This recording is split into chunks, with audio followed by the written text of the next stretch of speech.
Tonight we're going to take some lessons from the life of Safaree and Erica Mena. For those of you who are not aware here, Asia asked me to speak about it. She said she hoped I would talk about this. So we're going to have a little discussion tonight about red flag factories. Safaree used to be dating Nicki Minaj back in the day. Erica Mena, who's another story entirely here. And what I want to go over here tonight is Safaree's found himself in trouble. This woman is going on a campaign to, smear him every which way you can. He's put out a video now of her smacking him up, and he's pleading for sympathy.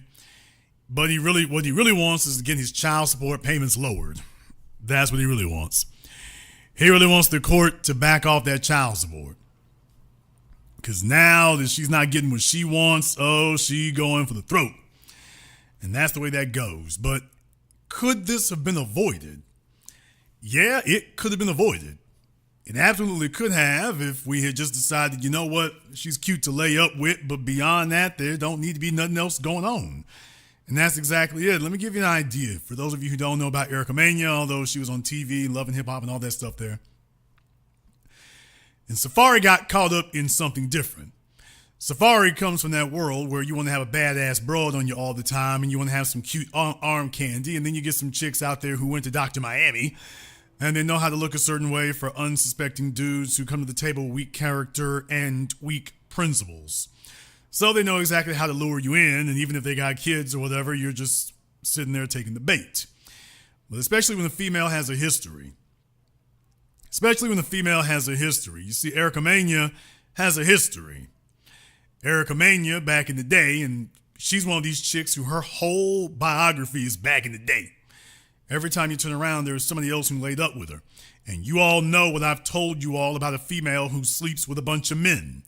Any female who sleeps with a bunch of men, it's not that she just likes sleeping around. A hoe is a hoe for everybody. So if she slept with a bunch of men, there's probably a few females in there too. What?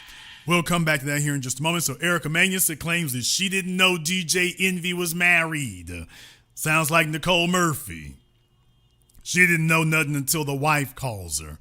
Come on now, you trying to get in where you fit in, and you figured if I can finagle this Negro away from her, he's your husband if you can keep him. So away she goes. Need more evidence than that? Well, don't worry, we brought all of our invoices with us here. Oh, look, there's Erica Mena with Bow Wow. And take a look at the title, by the way. Take a look at the title of the article. Bow Wow and Erica Mena are engaged. This was back in 2014. Bow Wow and Erica Mena engaged in 2014. So she has been on the hunt and on the prowl for somebody she can slap this handcuff on, who's going to go ahead and be her safety net. Because she's like, look, I'm too pretty to be working, and I'm damn sure too pretty to be doing this for much longer. So then there was another rapper in there somewhere, a fellow named Dollar, I think his name was. There was another rapper who was in there somewhere.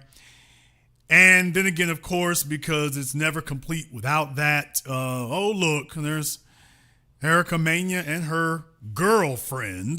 What? Which is where a lot of folks heard from her from at the time there. And one time she was dating Joe Budden's girlfriend, Sin Santana. Those two were actually a couple. I want to say before Joe got with her, but yeah, there's Erica. So yeah, she's been with a lot of men and a few gals too.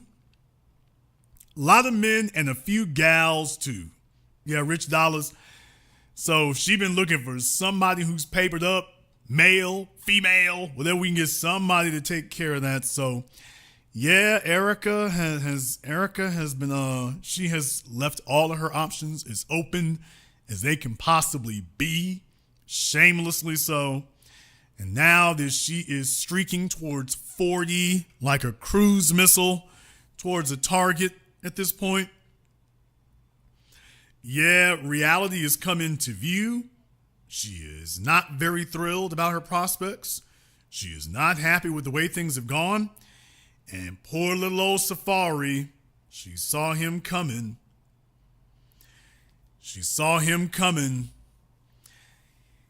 And old Safaree here decided, I don't know, maybe he was rebounding from Nicki Minaj. Maybe it was just one of those situations, because this is the kind of thing, folks in the industry, This is the kind of thing I'm talking about. You grab a chick who, been all the way around the block.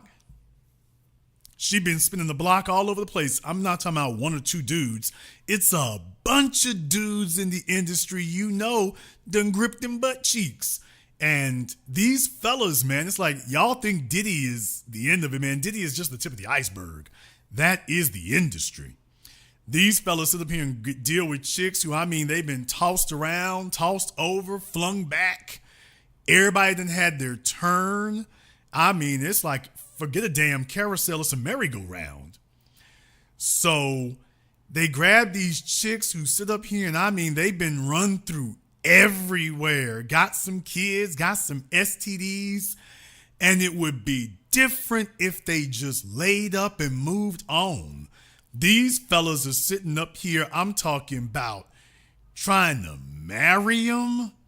They're sitting up here having kids with them. They're sitting up here trying to make permanent attachments to them. That's not even something you play with someone like this. You don't even joke about that. And yet there she is. So Safaree was the last one up because now that she has been run through by both males and females. Now that she's been run through by both males and females, old girl is like, look, she in it to win it. And, she's one of them chicks on those reality shows who her pedigree was fighting other females and fighting people. That was her whole thing. She was like Evelyn Lozado. So let's hear it for your Latinas. Erica Mena is like Evelyn Lozado. Her claim to fame was fighting people. So on those reality shows, her whole claim to fame was being violent. Okay, well, the thing about violent chicks is they tend to have sex the way they fight, so they are just all out. And dudes are like, wow, if I can just get this, if I can just figure out a way to tame this down, then I can make this would be great to have wife material if I could tame her down. But don't you realize that now you sound like the females? I want the fella to be an alpha in the streets and be a teddy bear at home. It don't work that way. If you get a wildcat, she's going to be a wildcat all the time. There will just be a few times she's not, but then the majority of her time is going to be wildcat. So these fellas figure, boy, I'll have the best of both worlds. If I can have a wildcat in bed and if I can just tame her down some, then stop with this crazy stuff, then I can live with it. Then you wake up one damn evening and y'all take a look on your screen. Here's Erica Mena. Safaree goddamn me. Security surveillance footage. This is Erica Mena. This heifer then literally went to Home Depot. What? Got herself a step ladder. Damn! You can tell she's had some experience at it. She doesn't know how to go over the top of it quite adequately, but it's adequately enough. And she was like, yeah, let me get my Bob Vila on. And this is her scaling the wall.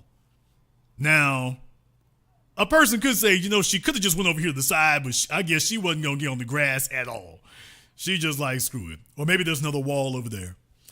Maybe that's the wall behind the grass, but she said, yeah, I'm not. These will be a female. This will be a female who will sit up here and tell you that she don't do no housework. She's not going to clean the gutters. She's not going to sit up here and replace shingles on the roof. She's not going to do any of that. And yet here she is climbing over the damn wall. Like it ain't nothing. She said, let me go get me a ladder. I'm not fit enough to do the Navy SEALs thing and jump up on top of it, but let me go ahead and scale this wall. Okay, she's coming over the wall. Dude, and then there's another video where she comes over and she's banging on the door. So when she gets over the wall in this video, I should have got the other one. But for those of you who've seen it, yeah, she gets over the wall and then she goes banging on the door. So this is just part one. Part two is when she gets over the wall, she's banging on his damn door. So you got kids with this chick, you done married this chick, and this is the kind of personality she is. Don't you understand that you are in danger? Don't you understand that you are in danger? So obviously the police don't give a damn about this. So for the men out there, just understand the police don't give no damn. They don't give a damn. It's like, oh, well, Now, if a man does this, they'd have him on the ground at gunpoint. But females can do this, and the society acts like they didn't see nothing. The society acts like they didn't see this. Well, isn't that so cute? She's scaling the wall in the middle of the night. Oh, isn't that just adorable? All the females get together and co-sign that right there. So it's no prosecutions here. Now, if the roles were reversed and if this was Safaree coming over the wall, they'd be talking about lock him up, put him next to Diddy. That's what they'd be saying. So this is the chick that he went off and married, and let's go have some kids and this, that, and the other. I mean, he went all in, and this is after DJ Envy. This is after Bow Wow. This is after Rich Dollars. This is after Sincent. This is, fellas, come on now. How hard up are fellas for some triple X-rated sex? And I'm just like, especially with a chick who it's like, you're getting used goods. All right, fine. Now he wants to go fight over child support. Can we bring the child support down? Can we do something about that? No, that's not a great sign either. That's not a great sign either, because I want to explain to you exactly how this went bad. And we're going to come back to the red flag factory here in just a moment. But for those of you tuning in early, I just want to give a real brief rundown of the red flag factory. This woman is not more red flags in the Chinese parade. She's a red flag factory. And you shouldn't need nobody to show you all that. I want to read briefly from this article here from the Shade Room that talks about, according to an exclusive report published by In Touch Weekly on Tuesday, October 15th, Samuels, that's Safaree, has asserted that, quote, there has been a significant change in circumstances regarding the custodial arrangement and earnings of the parties. Now, he made a video talking about he wants to see his kids, but she makes it hard to see his kids and this, that, and the other. That she'd been calling his mom and his sister. What? According to him, she sent pictures of him talking about, he say he don't like me, but he in bed with me right now. And she sent pictures to his mother and his sister talking about he's in bed with me right now. So this chick is all the way nutty. And now you've brought her into the family genetically. So you can divorce her, but now now she's in the family genetically. So you all would be dealing with this till the day her crazy ass dies. In his and Mena's divorce settlement, they reportedly agreed to share custody of their children. Additionally, Samuels agreed to pay Mena $4,305 in monthly child support. Now, here's the next part, folks. Quote, the child support amount was based upon his monthly income of $61,157 per month and Erica's monthly income of $41,289 per month. Samuel's recent filing notes. So you talking about the two of them, he makes over $500,000 a year. She makes a little under. She makes $400,000 a year. $400,500 a year. And she wanted child support. So she already makes over $400,000 a year, allegedly. And she still wanted $4,000 a month in child support. Does that sound right to you all? Either she is really just vindictive or she ain't really got the money like that. So I'll let you all figure out which one of those is accurate. It goes on to say here that, however, the filing also asserts that Samuel's income has decreased since then. Oh, here comes the rest of it.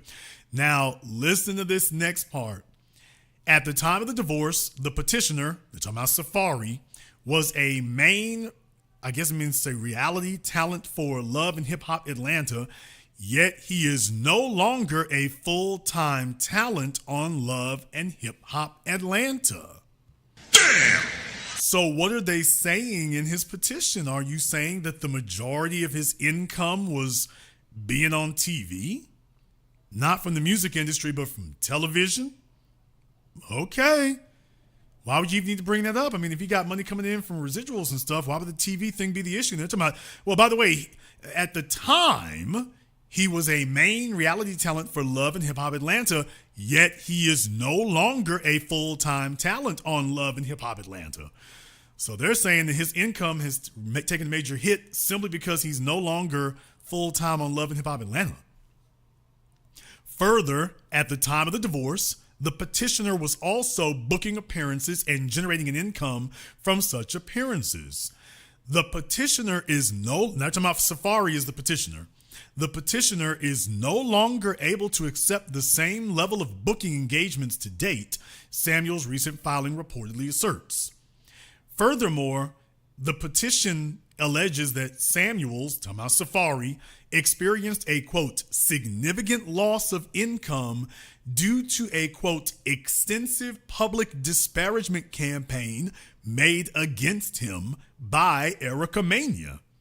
So they're saying that he lost income because she's out here putting his name dirty in the streets. Erica, for nearly 6 consecutive months, has made public posts on her social media platform to her over 6 million followers, referring to Safaree as a deadbeat and attacking his parenting skills without reason. Additionally, Erica has created confusion regarding Safaree's efforts to secure new employment by harassing Safaree's potential co-stars and or co-workers via multiple phone calls to the potential co-workers and production, disparaging Safaree with false claims, the filing reportedly adds. Lastly, the filing also alleges that Safaree, quote, has greater parenting time with his kids and has the minor children in his physical custody on average 3 to 4 weeks consistently during his time. So, old girl is unhappy. Now, let me explain to you what she's unhappy about and take this as a cautionary tale. Safaree, this is not about you. What? Safaree, this is not about you. This is about all the dudes who got to lay up before now. This is about all the dudes who got to grope and squeeze on her for the last 2 decades. This is about all the fellas before you. She is presenting you with the bill for all these other guys, all these other gals, all these other people that she has to sit up here and run it through her head over and over and over again.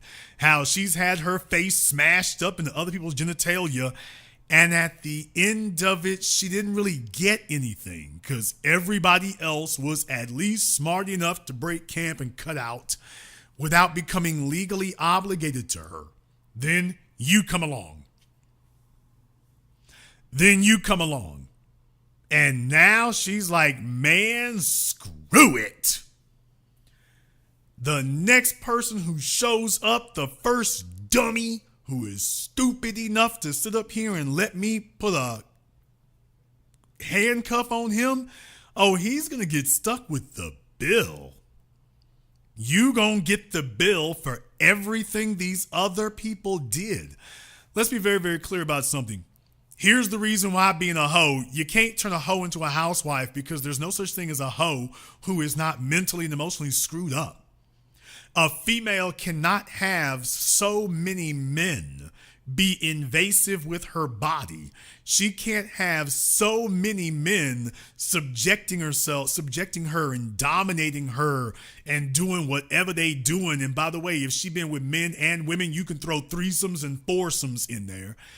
She is in tremendous emotional turmoil because in the female mind, if she got to do a threesome, as far as she's concerned, the fella is non-verbally committing to keep her.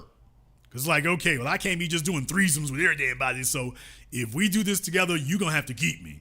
Okay, well, what happens when the old dude is like, yeah, that was great, but you got to go. She's like, I'll be damned. I used my threesome card. And he's not going to keep me. So she gets put on the roadside for pickup. That plays havoc with a female's psyche. Damn emotions. Psychologically, they're screwed up. They are completely turned out at that point. I mean, you think about that for just a few moments. You know how emotionally chaotic you would feel if you had to change jobs every year or two. You know how you would feel emotionally if every year or two you had to go looking for a new job. Now think about females like her. She has got to think about multiple male genitalia. She got to think about what that means for her as a person. She's got to think about that sex is just like going to go get your oil changed. It doesn't really have significance. Nobody is actually special. A female can't have sex with dozens of men and they're all special. She can have sex with dozens of men and they all mean nothing. But a woman can't have sex with dozens of men and all of them are special. Not the way it works. So if she's been laid on and gripped on and groped on and squeezed on and smacked on and oiled up and freaked out and run through and run by and freaked in by all these people, that's it, man. Mentally and emotionally, she's a basket case. Mentally and emotionally, she's a basket case. So hell yeah, she's scaling the damn wall coming over to see you. You talking about leaving, she's scaling the wall. She's like, nigga, I'm coming to see you. What you mean you going somewhere? Only way I'm leaving is the people come and get me. So that's where Safaree is today. I think Safaree did it because Safaree felt bad. And this is a cautionary tale for the men. To the fellas out there, this is why it is so crucial that as men, you have got to have a purpose. You have to have a purpose and you have to have a solid vision of your life.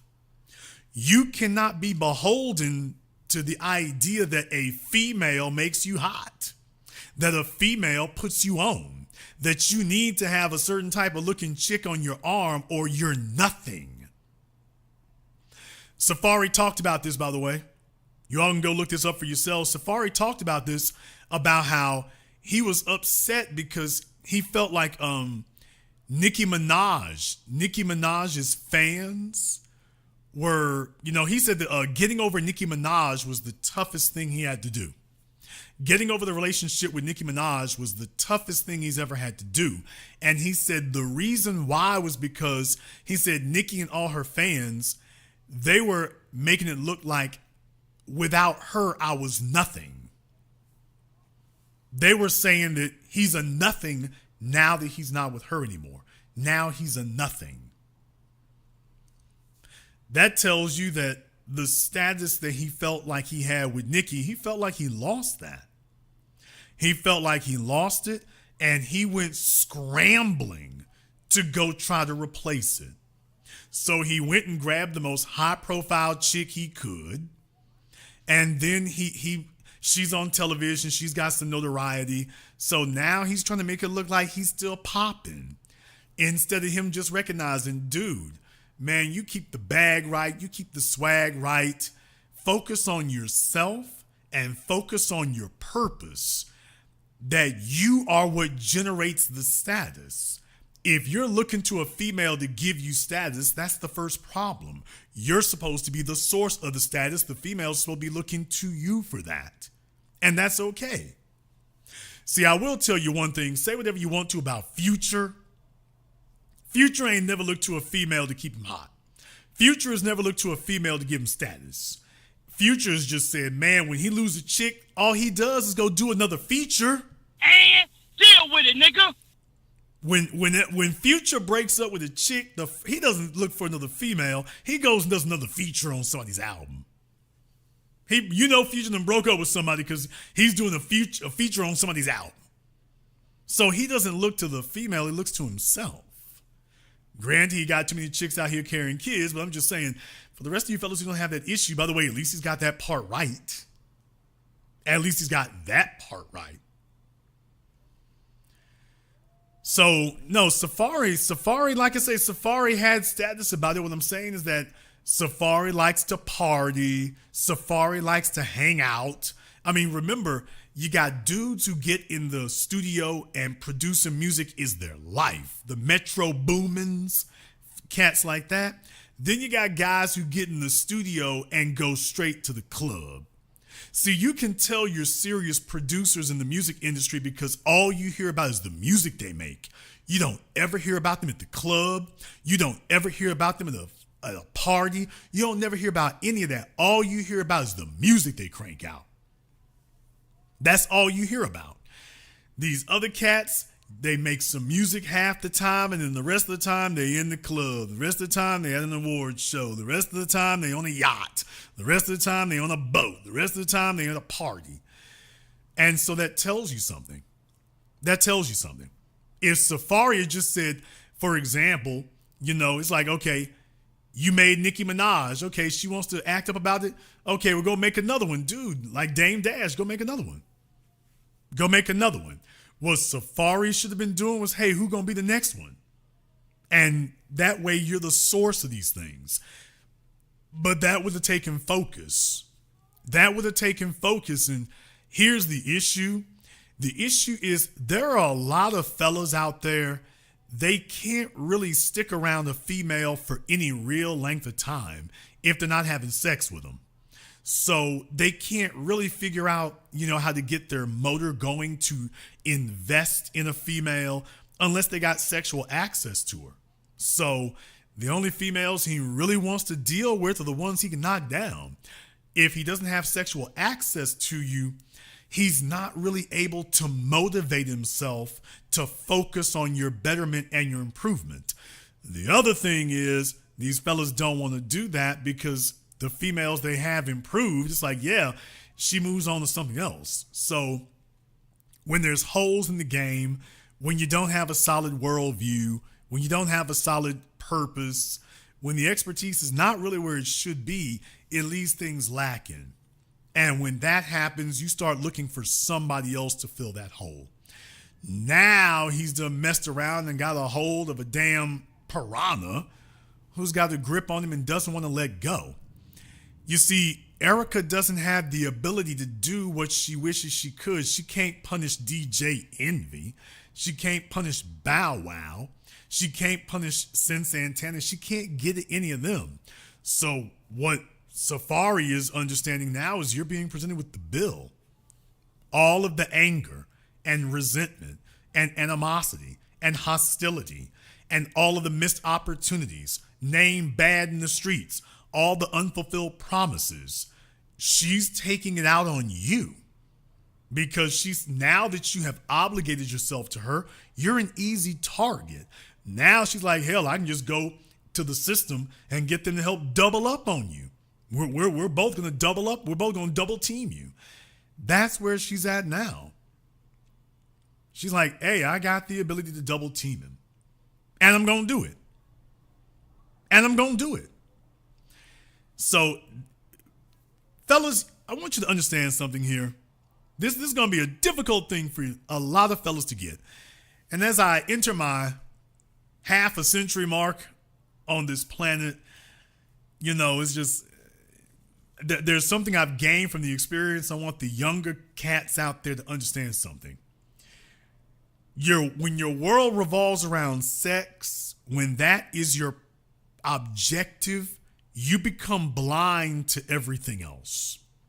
You start ignoring obvious red flags because when sex is difficult to acquire, you start making that a priority. When that becomes a priority, then you start disregarding obvious red flags. Then you start overpaying. Then you start committing yourself because you don't know where your next piece of sex is going to come from. So when you actually do find one, you're like, you're a sexual scavenger. You're starved. You're famished. So you trying to figure out how to cuff her where she is so she won't go anywhere, so that you will finally have a consistent, reliable source of access. That's where you mess up at. Because what you're trying to do is if you actually had a purpose that you were fulfilling in your life, that would be a different matter.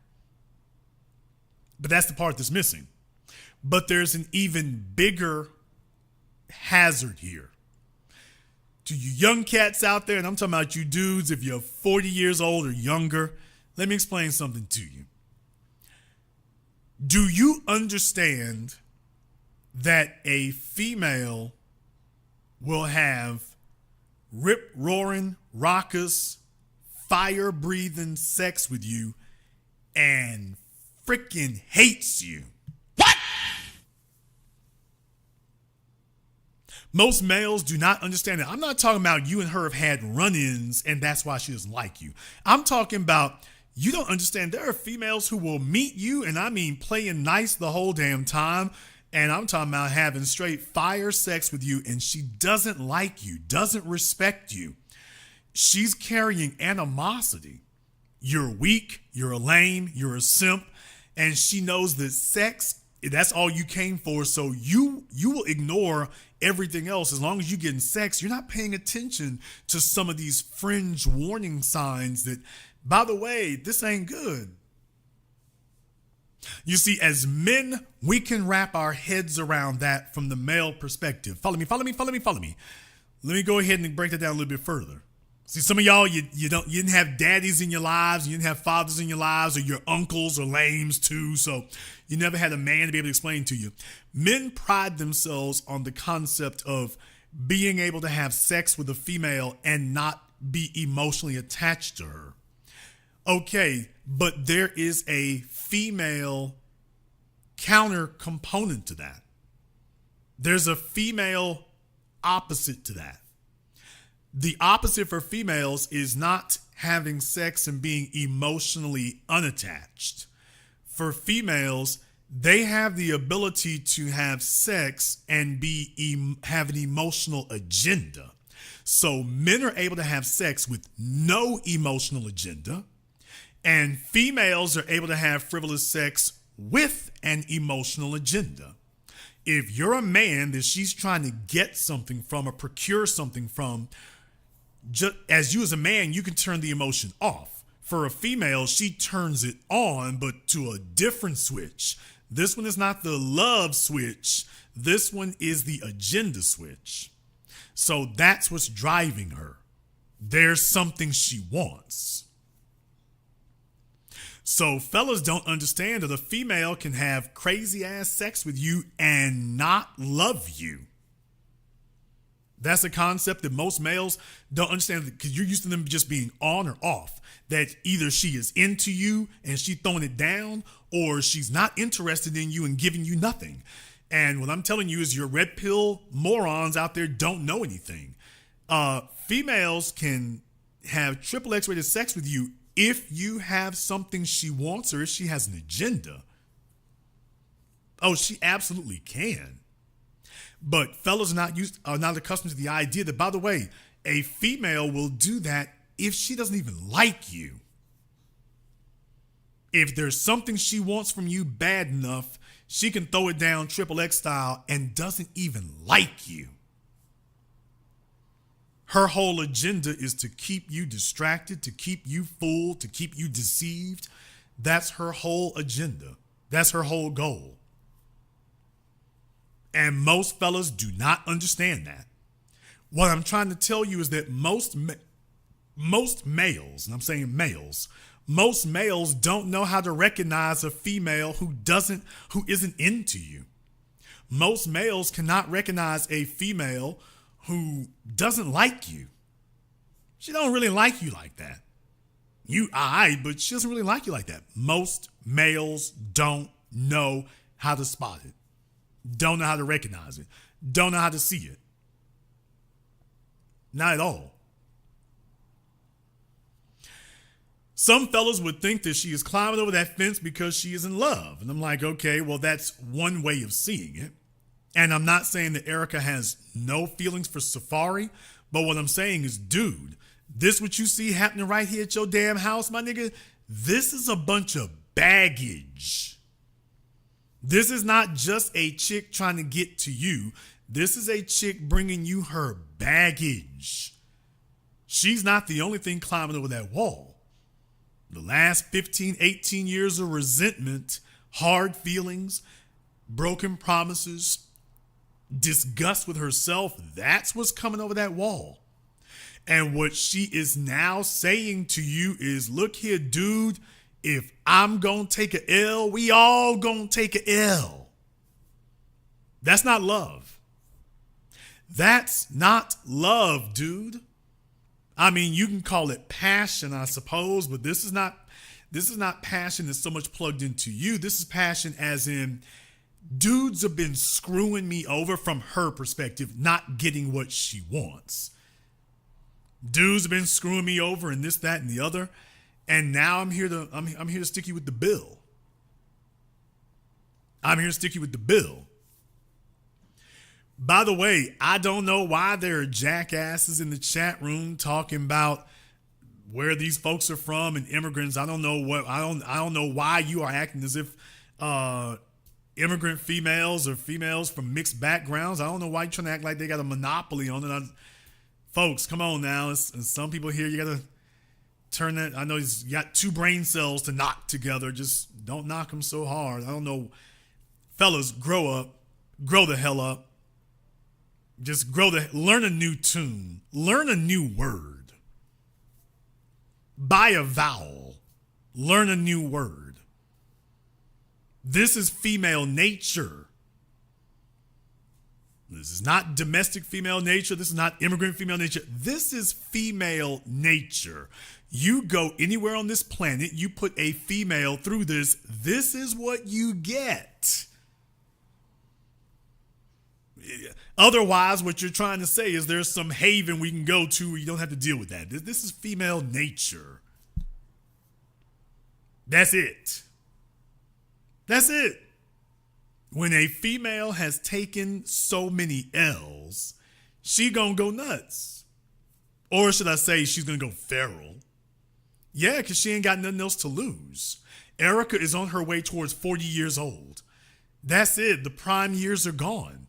You gave your prime years to slutting it up with DJ Envy and Sin Santana. You gave your prime years there. That was where you gave them. And you thought that was going to be a shortcut to something, and it really, really wasn't.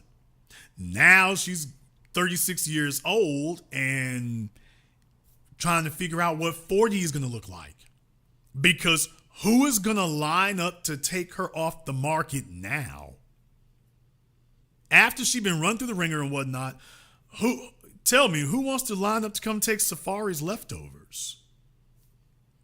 Who wants to take Safaree's leftovers and have this chick climbing over the damn fence at his house, banging on his doors, keeping his kids away from him? Who's the fella here who makes $1 million a year who wants to sign up to have this kind of liability?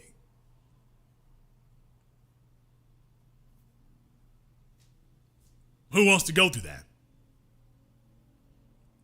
Who wants to do that? Who wants to sit up here and put their names on the dotted line or subject themselves to that kind of exposure?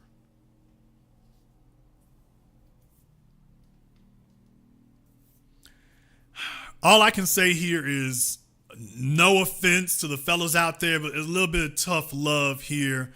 Some of you cats who are trying to rationalize that this is not female nature, all I can say, man, is, you're some of y'all are just clueless. Some of you are just clueless. You need to get out and go somewhere and stop pretending to yourself. Fellas who want to sit up here and pretend to themselves that, oh, there's some other factor. No, it's not. It's called estrogen. This is the way females are, period. When they are subjected to a certain set of circumstances, yeah, this is what can happen. Right here. Right here. White supremacy is a global system. Yeah, so is femininity. Damn! In case nobody taught you that. White supremacy is global. Yeah, so is femininity. And deal with it, nigga. In case you didn't get the memo.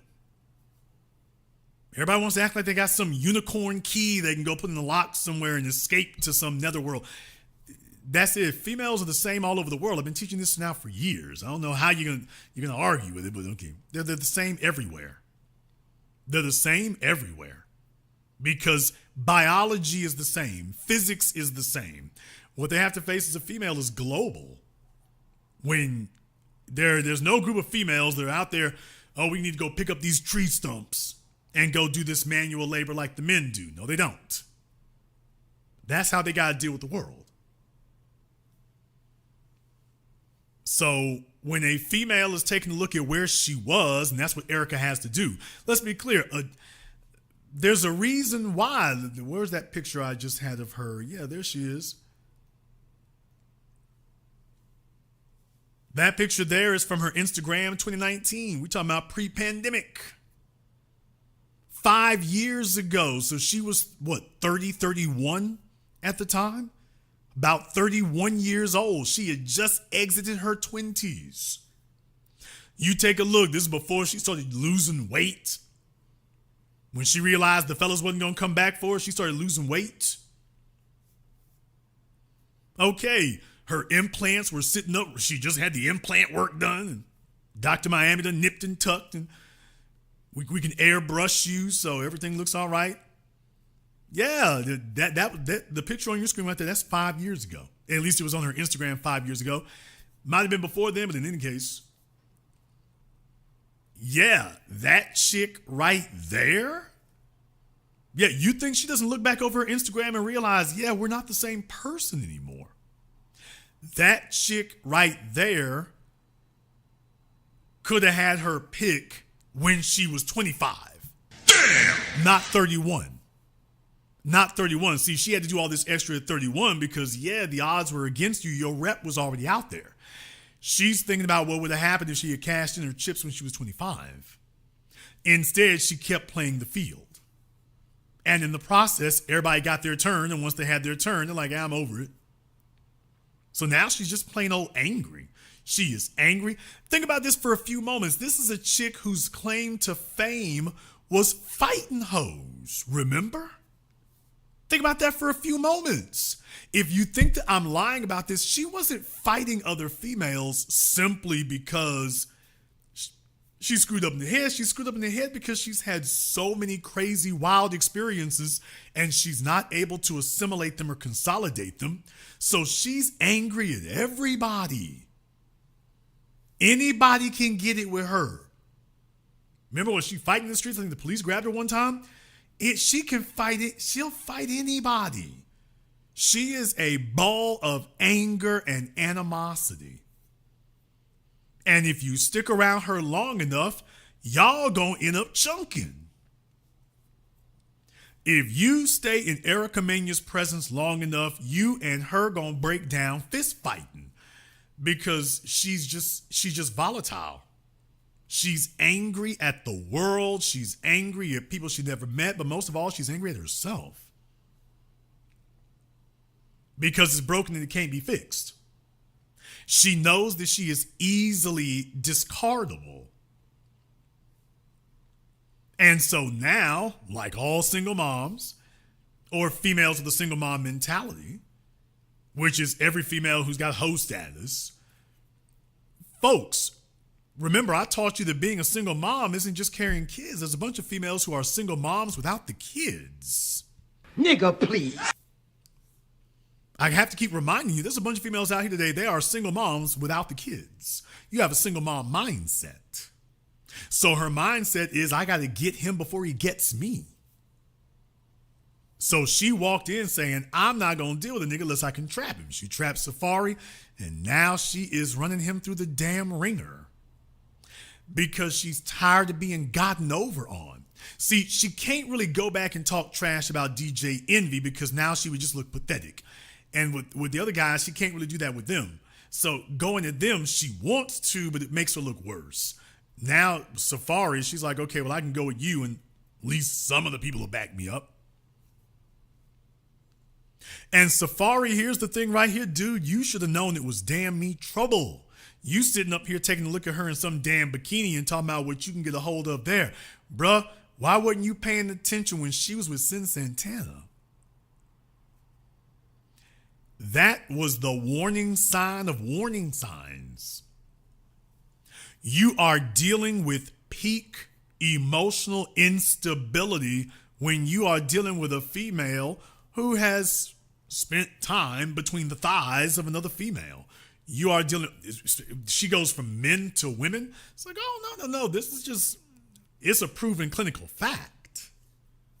This is just emotional instability.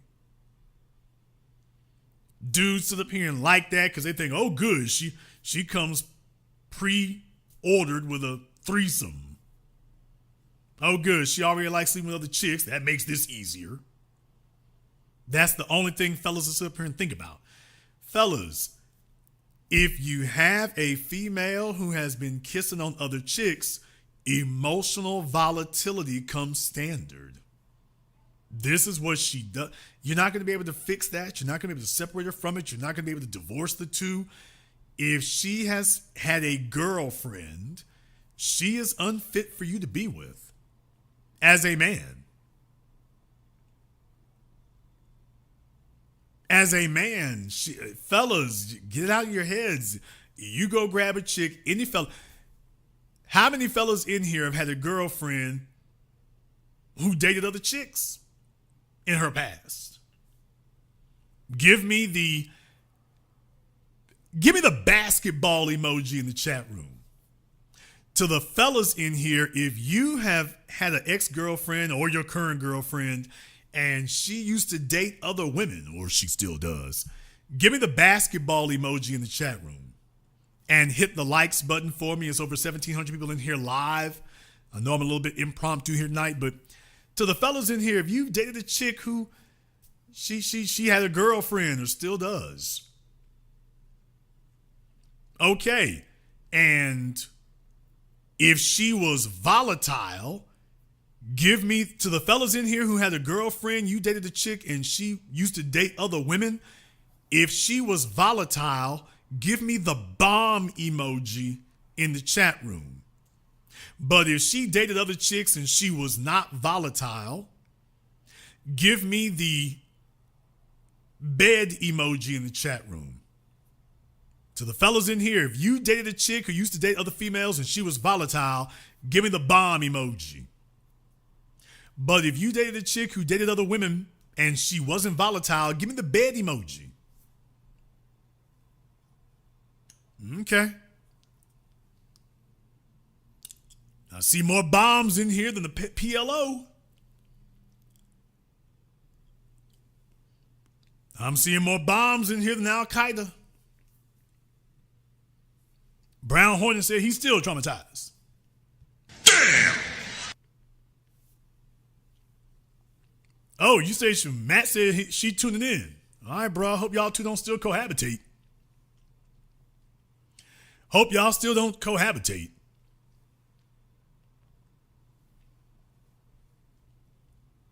Hey, look, I've been there. I'm not going to lie to you, but I think y'all already know. So I can tell you from experience. I can tell you from experience. If you deal with a chick who's had girlfriends, just understand what comes along with that. If you deal with a chick who has been with other women, do you realize how many hurdles she had to go through and get over to end up in bed with another female? Think about that for a few moments. Do you realize how many hurdles she had to get over to end up in bed with another chick? That don't just happen. That doesn't just happen. If she ends up in bed with another chick, they usually got to work their way up to that. And that's usually a result of other things. And they're going to tell you that it was just a phase or they're over it or this, that, and the other. Now, let me go ahead and throw one more statistic at you right there, because I've been telling you this now going on 2 decades because it is the real. 25% of your females, especially the ones in college, if she's been to college, she has had some type of same-sex sexual experience with another female. And deal with it, nigga. Y'all know it. Let's just stop bull jiving. At least 25% of the females in here listening to me right now, you have had a girlfriend, you have been in bed with another female, even if you weren't sexual, you've been undressed with another female, you have kissed another female. I ain't gonna have you put yourselves on Front Street here tonight, but I'm not gonna play dumb along with you. Let's just be very clear. At least a quarter of the females today have had some type of intimate contact with another female, especially if they went to college. At least 25%. You can go look those up for yourselves. I covered this now 15 years ago. And I personally believe the number is higher, but we can confirm at least 25%. All the females try to play dumb when you bring that up. The females try to play dumb when you bring that up. All right, you dry snitching on yourself and say less, ma'am. Say less. Don't start dry snitching. You start trying to talk your way out of it, and it gets worse. So say less. A little guilty conscience start tapping them on the shoulders. Like, wait a minute, do they see? Do they know? Have they figured it out? So say, I'm trying to help. I'm trying to help. Say less. Say that little guilty voice is trying to get you to start splaining. Just say less. You were good. Nobody knew what was going on to you. Nobody suspected anything. So when you started talking, it's like, oh, really? Y'all know what that is. Just in case one of them chicks jump up in the chat rooms. They see your name. Hey, girl. Oh, you don't like girls no more? Y'all know how that one goes. Ooh, hey, girl. Oh, you don't like girls no more, huh? That it? Come on now. Y'all see, I know a few chicks who got caught like that. I know a few chicks who've been caught like that. Oh, you don't like girls no more. Oh, you done got you a nigga now. Come on now. Some of y'all sit up here and try to get yourselves reformed, and you're hoping that none of your friends from back in the day can find your social media profile or nothing.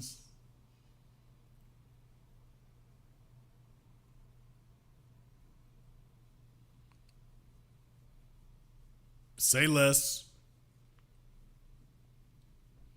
But the bottom line here is, fellas, these are warning flags. These are red flags. These are warning signs. You got a chick who's been passed around, tossed up, tossed over, tossed back.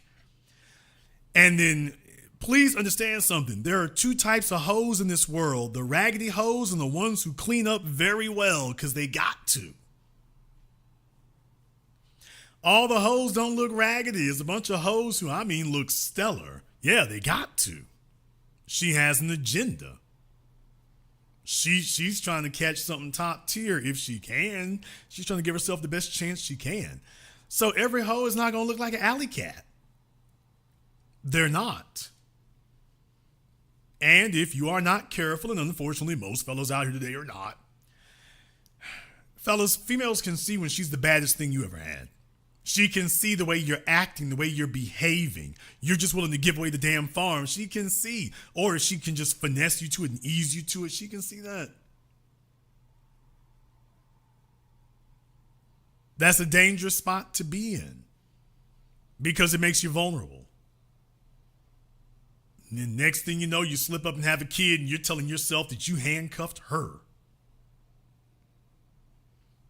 You're telling yourself you handcuffed her.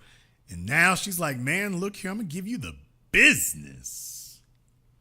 And that's where Erica is today. Erica today is on a mission to give Safaree the business.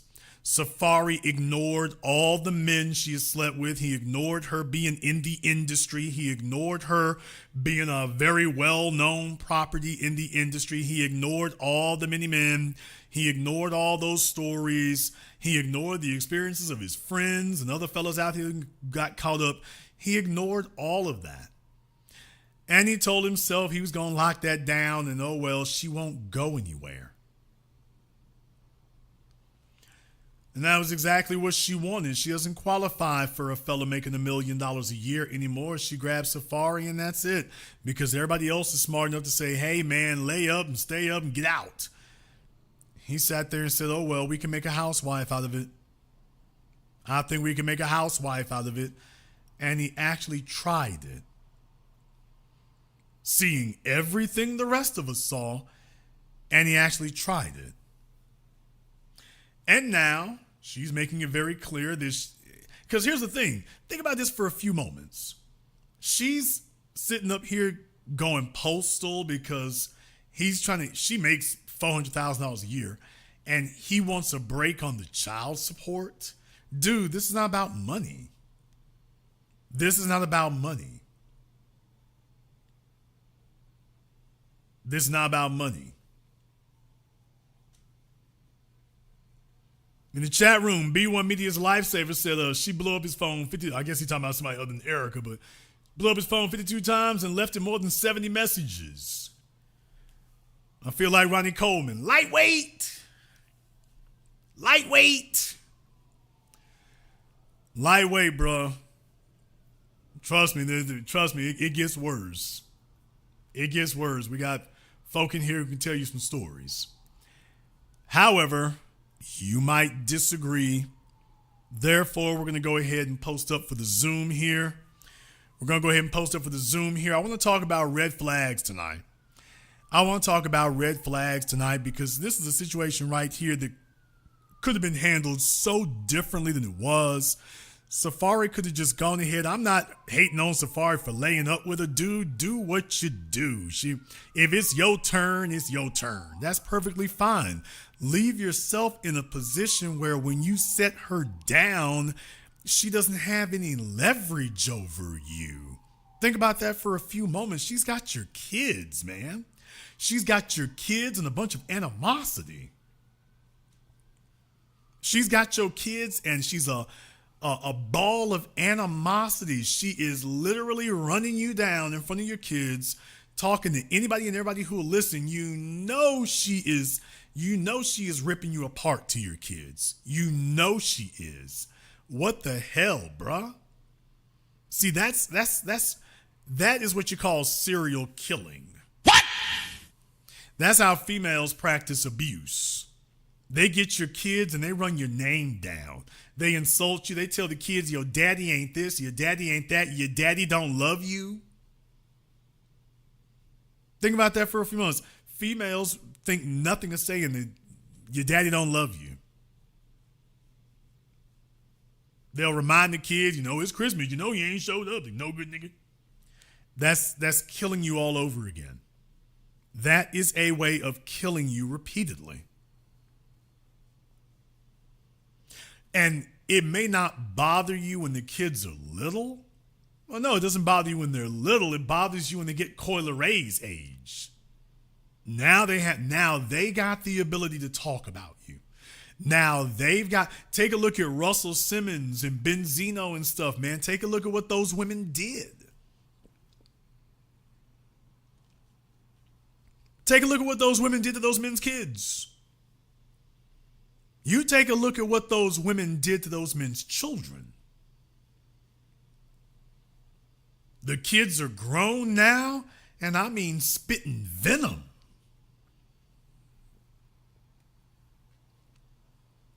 And we've all watched as many of them grew up with silver spoons in their mouths.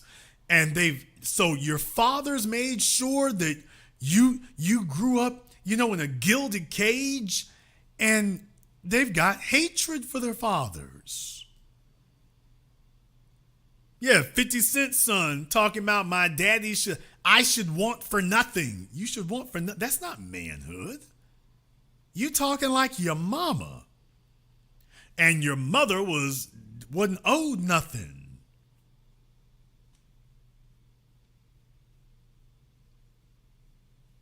In the chat room, Lady Lex, you need to give me a holler on Zoom, ma'am.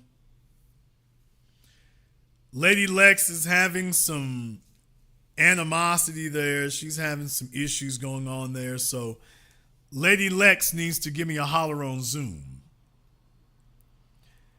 Lady Lex needs to give me a holler on Zoom. I'll give you a few moments here to go ahead and tap in.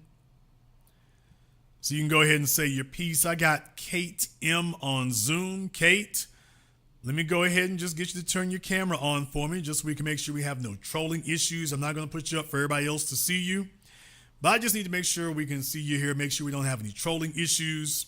That's all we ask. So go ahead and take care of that for me here. I'll give you a couple of moments to go ahead and do that. Otherwise, we're going to assume we're trolling and permanent vacation. So Kate, go ahead and do that for me here. I'll give you about 5 seconds. But then we're going to have to go ahead and move on. So Kate is on Zoom. Kate is hearing me. Kate, you need to just turn your camera and your microphone on for me, just so we make sure we don't have any trolling issues. Okay, Kate would like to do something other than actually follow instructions. Okay. Let's go ahead and remove Kate. Lady Lex, I'm going to give you about another minute here.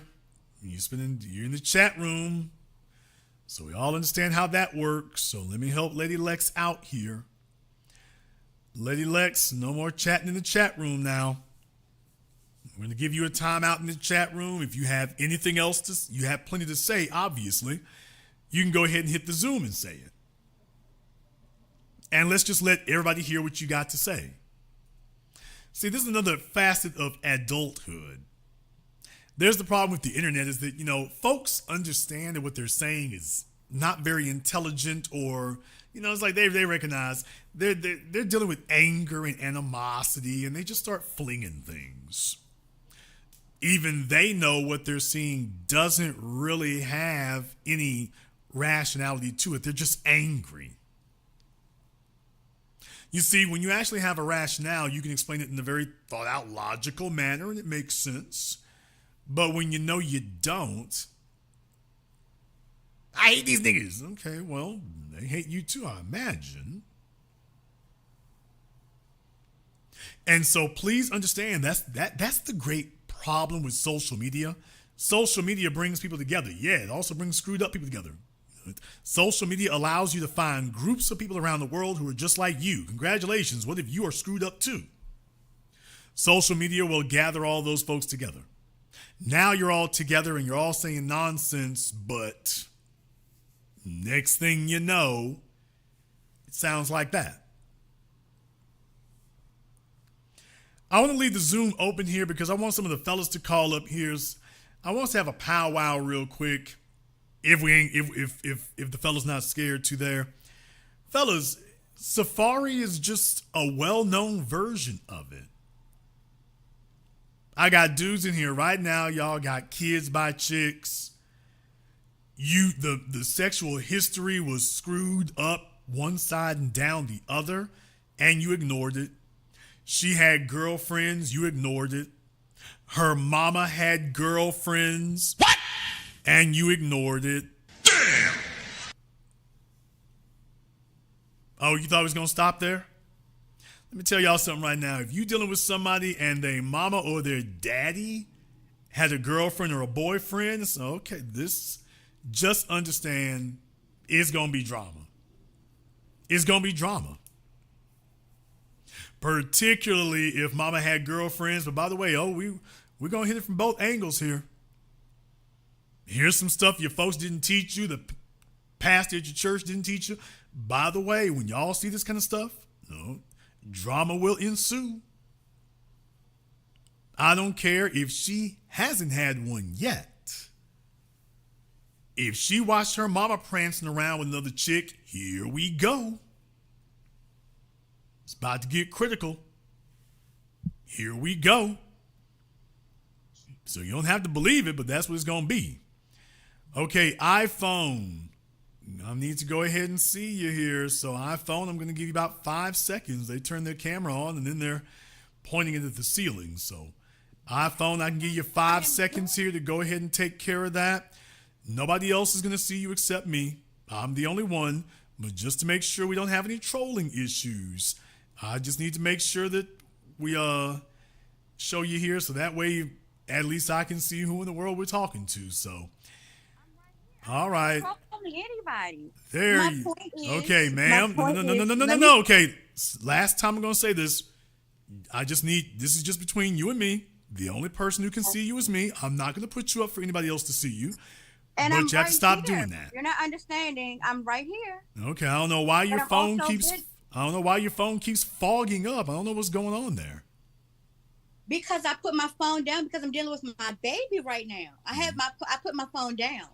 Okay, now who are you? I called simply to say that I'm not trolling, and I wasn't doing. All I said was in the chat that I have a friend who, if you look up Yvette Cade in Clinton, Maryland, at a T-Mobile store back in 2003, she was set on fire by her ex-husband. And all I said was that I don't judge all men based on that. And somebody said that I was here looking for attention because I said that you can't judge an entire gender. I was saying that I am nothing like Erica Mena, no more than I think all men are like Yvette's husband who set her on fire. And that somehow turned into I was looking for attention. Okay. Well, first of all, I wouldn't understand the context of the necessity of making such a statement. Because were you reading your own chat and were you listening to what you were saying? Okay. I'm hosting. You know what? I'm I hosting. want y'all to have a I'm blessed hosting the weekend, okay? program. I want y'all to be blessed. I want y'all to be blessed. I'm hosting the program. Folks, I need y'all to understand she was a good 400 pounds. I mean, she looked like a sack of potatoes. So I'm not going to put her on the screen because I value my audience. But she had triple chins. She looked like Miss Lulu from the Dukes of Hazzard. Damn! No, I'm not roasting her. I'm just saying her profile picture did not do her justice. So no, I'm not going to put her on the screen because the screen's not big enough. I'm not roasting.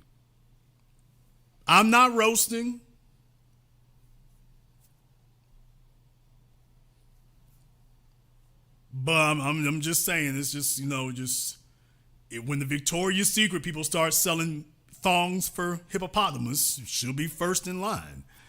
So once again, like I say, there's another thing right there is when they start reaching a certain size, mental and emotional illness just comes standard. So.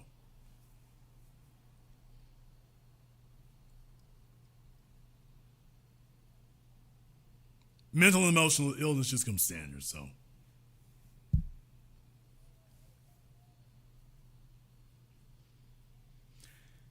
In any case, I can understand why she is upset.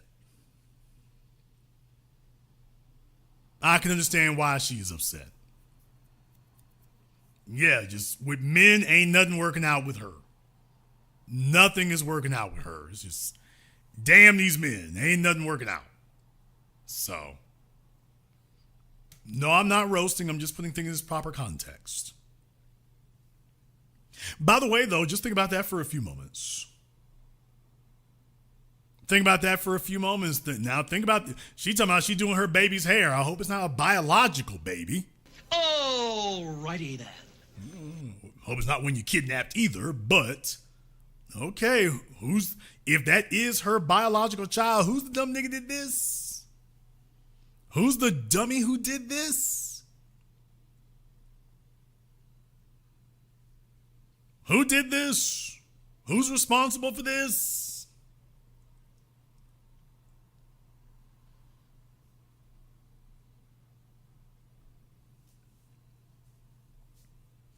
No, fellas, what I'm telling you here is that it's a whole bunch of dudes out here. If you're not paying attention, it's going to go bad.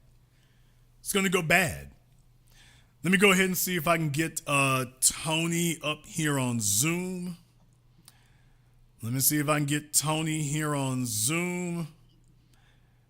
All right, we got Tony on Zoom. It looks like you're doing Uber Eats. What's on your mind, Tony? No, Uncle Jay, I'm in the truck. But I had to call in because I thought it was crazy. I knew you was gonna talk about Erica, about her climbing a fence. But I don't know if you remember me telling you about the story about the broad I had that climbed my fence and everything. And I wanted to say that it's definitely not immigrant related because the girl who climbed my fence was Black American FBA. And it's definitely in a woman's nature to do some crazy shit. Excuse my French, but they out here doing it, and I'm not Safaree by any means, but I definitely they definitely doing it no matter what level you on, they definitely doing it. No, look, I mean that's what happens if you're just the best that she feels she can do. If you're the best she feels she can do, or you're the best she's had, hell yeah, here we go. Here we go. Exactly. So it's really dependent on her experience. That's why the more dudes she slept with, the harder she is to please. That's true. Fellas don't understand that. They want to get a hoe because like, oh shit, she'll be an easy knockdown. Well, yeah, but she's also going to be harder to please. So just understand, she's for recreational purposes only. If you attempt to go further, she's had more experiences than you. If you ever attempt to be the man who's going to try to please her, she's had too many men to be pleased. She doesn't even know what being pleased is anymore. She's just a bottomless pit of wants, not even needs, just a bottomless pit of wants. And even if you gave her everything that she quote unquote wanted, it still won't be enough. Now what? That's facts. And one of the things that I missed, because and what you mentioned as far as like red flags, I wanted to say that I missed, and I totally disregarded, and I shouldn't have, and it was against my better judgment. She had hood tattoos. You know, them tattoos that ain't just super great or creative or anything like that. They just look like a 12-year-old kind of scribbled it on her body. She had hood tattoos, and she told me she had an experience with a woman too herself, and with another guy in the room. And man, I totally disregarded that stuff and still went with the with the sexual escapades. Well, like I said, I'm not going to judge you just so long as you don't marry him and don't give him kids, and please don't give him your home address if you can avoid it. So there's the real issue. But think about this for a few moments, Tony. How do you please a female who has been with other females? That's a good question, because to me, I feel like that's you have to be in a different mental space to say, you know, men aren't enough. That you just go here and cross over this thing type of stuff. But then, I mean, think about that for a few moments. If you were talking to a female, if you talking to a dude who's been with other dudes, a female is automatically going to know, what the hell am I supposed to do with him? Exactly. What do you do with a guy who's got a hankering for some big, strong men, or at least he's had that experience? What do you do how do you rock his world? How do you thrill him? He's been with folk who do things you just can't do. So what do you do with that? Okay, well, with a female, if she's been with other women, what you supposed to do with that? How do you please that? They can answer that one for you. Well, we'd have to get some who are honest, and the bottom line is the females today who are out there walking on the wild side, they do it, and you know they spend the rest of their years trying to hide their hands. So it's only under certain circumstances you can get them to be honest, but they out here, they doing it because, you know, too many of us have met too many females who do it. Then when we say, okay, let's go ahead and talk about it, all of a sudden ain't nobody did it. So that's really what you're up against. So, but if they would be honest about it would be different, because it would clarify some things. It would actually clarify why things ended up the way they are. It's like, Erica, baby, once you've been with Sin Santana, that's it, you done. What is a man supposed to do with you after you've been with Sin Santana? What's he supposed to do? Like, how does he ever make you happy? How can he ever? What is it that a masculine man and Sin Santana have in common that they could both be competing against each other? You would have to show me where the man got something in common with Sin. And I don't see what it is. I don't see how it could be. So if you can find attraction in both of those circumstances, I just don't see what your definition would be that a man could actually satisfy or comply with. So what do you think about the guys? You say they like girls who like girls. I mean, they want a new experience. They want a new experience. They want a novel experience. So they can say that, but the bottom line is, I've always said, the first time you come home and find your chick in bed with another female without you, you're going to feel some kind of way about that. Yeah. It's one thing when they both playing with you. It's another thing if you come and walk in on them and they're together without you. You recognize what it is. So I've always told fellas, look, if you have a girlfriend and you sit up here and start pressing her to have a threesome, you better be ready for your relationship with her to end after she does that, because after another, if she is in bed with another female, she's crossed a line. She's become something different now. She's never going to be the chick you were with before. She's not going to be able to go back to being that. She's something different now. So with that being the case, man, yeah, that's going to be a wrap. Yeah, that's true. Because I don't see how you can a person can mentally come back from that with knowing that your wife or your husband has done something with the same sex or something like that. I mean, you can do it. Look, you can do it with somebody you're not serious about. Yeah. You can do it with somebody that you're not serious about, or somebody that you're not going to make a permanent commitment or attachment to. Yeah, you can do that. But like your wife, your long-term partner or something, no. Right. Because here's the thing. Either she's going to get in bed with another female and she's going to like it, which is going to cause problems for you two, or she's going to get in bed with another female and she doesn't like it. She's just doing it because you want it, which is going to cause problems. So either which way you go, right. it doesn't end well, because it can't end well. It just can't. It just can't. There's nothing you can do about it. So you can press for your threesome fantasy if you want to, but understand what it is. This would be like two people in the porn business thinking they can have a good marriage. It's not possible. It's not possible. Hey, did Safaree wife up Erica Mena? When they married? He actually married her. Yeah, that's the whole issue they're having now, is they got divorced. So yeah, he actually married her. Yeah, what do you think he saw in her at the beginning of all of that? Well, like I say, he was still smarting from the Nicki Minaj situation. Safaree made his name, coupled to Nicki Minaj. Nicki becomes way bigger than him, and she drops him. And he said, that was the toughest experience he ever had to deal with, because her fans made it seem like he was nothing. That's what he said.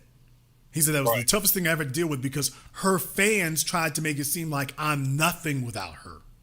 So what does that tell you?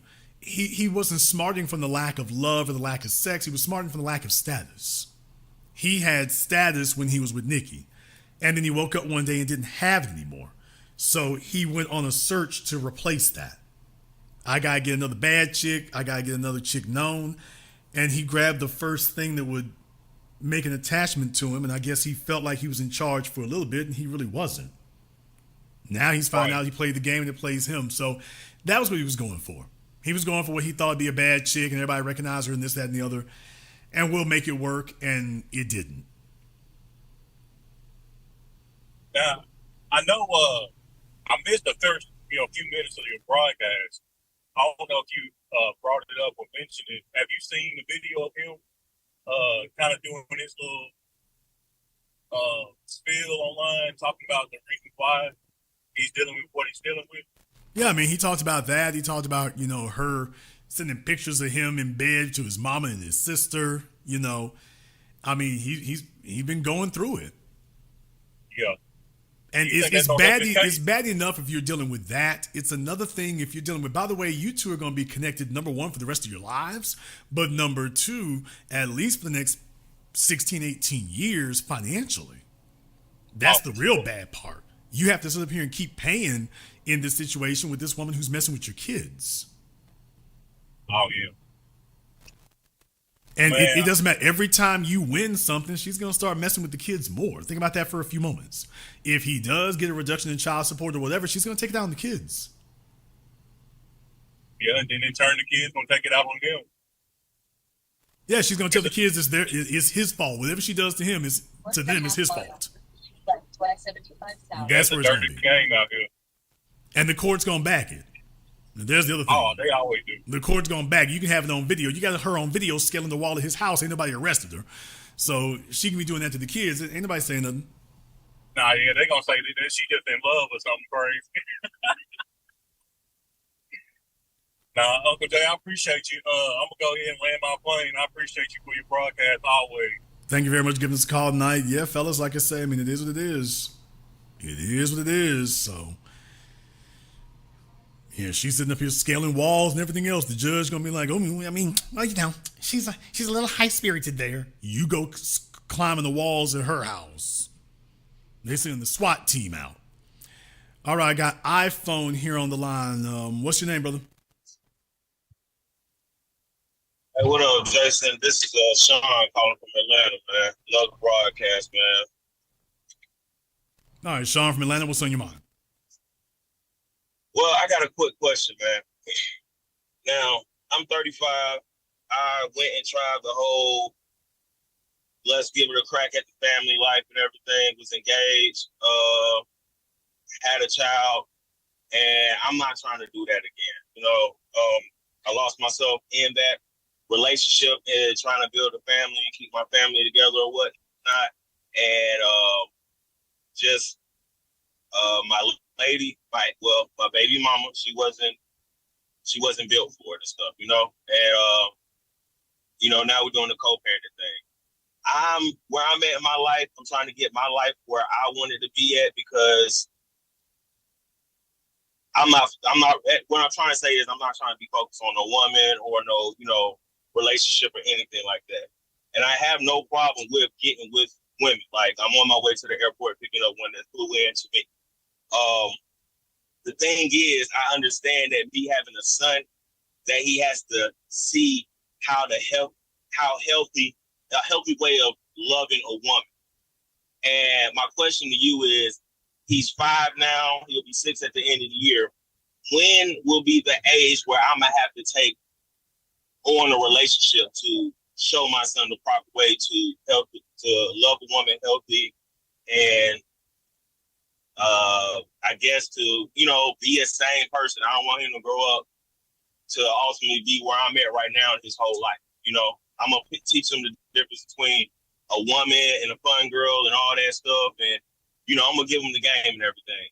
But when do you think, at what age should he see his father do that? Well, I mean, the sooner the better, to be totally honest with you, because these are grooming things that have nothing to do with a female. That's the first thing. You don't teach a male how to love a woman. You simply teach a male what is expected of him as a man. The female is supposed to complement him. He is the leader. He's the trendsetter because he's taking all the risks. So I take issue with the idea of teaching a male how to, quote, love a woman. He loves a woman by being the best version of himself he can be, not by attempting to accommodate her in some way. She needs him to be an independent, fully capable being, because there isn't anything about manhood that she can help him with. Nothing. She needs him to be a complete masculine being. Everything else goes into place from there, because when he's a complete masculine being, he got his own program. He has his own goals. Her job is to accommodate that, to fit into his program, not for him to come up with a program for her to fit into. Well, I'm not trying to say like how to love a woman, but I guess I did say that. What I meant was like to coexist with a woman. Like, he like, as the father, my job is to make sure that he's a man and how to provide and be self-sufficient for himself. But you're pretty much saying that I should, as long as I take care of him in that regards and raising him up from a boy to a man, I don't really need to worry about like showing him or exhibiting this is how you coexist with a woman. Is that what you're saying? Here's the way it's supposed to work. This is biology. I know it sounds real dry and it sounds, real clinical, but it is what it is. A female, when she digs a man, when she is into him, when she is passionate about him, when she is fully invested in him, the first thing she wants to do is have his children. What is she saying? I want to replicate you. You are such a fine, solid specimen. I want there to be more of you, which is the ultimate expression of femininity for her, is the replication of the man.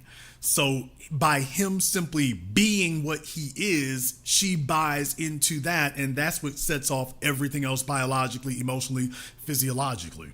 So if he is a solid masculine being, he's given her, she's the one who has to do the investing, ideally. Now, that doesn't mean the man is not invested in the female. I'm just talking about what she has to be invested in. So it's him being solid, him having a purpose, him having a life that does not revolve around her. This thing is rolling with or without her. That's giving a woman what she's looking for. That is caring for her. That she knows that whether she's there or not, what she's investing in is so strong, it doesn't need her. There's where things get messed up, is when it starts becoming codependent. She's looking for a woman ideally is looking for a man who does not need her. That he's got something so great going on that she's lucky to just be in the room. That's what ignites everything. So your son being physically capable, mechanically capable, emotionally not dependent. He's got his own program, so that when the female does come around, he knows already what to do with her, which is number one. It's not what you do with her, it's what you don't do. She's not there to disrupt what he got going on. If he's trying to be in the NBA, if he's trying to be a mechanic, if he's trying to be an engineer, it's really about, okay, is she complimenting what I'm doing, or is she a complication to what I'm doing? And has my father taught me what to do when somebody comes in complicating this? His job is to be excellent. Her job is to complement his excellence. Your job as the father is to teach him, be excellent, and here's what you do when a complication show up. Which is going to be hard for him if he's dependent, if he's chasing sex, if he's a sexual scavenger, if he's dealing with emotional issues, childhood trauma. It'll be difficult because he's looking for another mama. He's looking for somebody to nurture him when he's well past that point. That's what makes males vulnerable, when they start going backwards for something. And this is how you end up with Erica Mena filling a space right there. She's occupying a space she shouldn't be in. Well, yeah, you're repeating it. There's a saying in psychology, that which is not resolved is repeated. So for your son, for all sons, the real thing is, okay, are we making him into a masculine, competent individual? Competent means he can finish what he starts. And then you don't need a female for that. Those are the pieces. Those are the basic building blocks right there. Right there. And the sooner that he is started on that, the better. Because there ain't going to be nothing you can do with him at 12 or 13 years old. Show me what he is at 13, and I'll show you what you were doing when he was 7. Understood. I do have one question though. Yes, sir. How old were we when we got a little girl pregnant? I was 29. And how old was she? 29. We're the same age. And how long did you know her before that happened?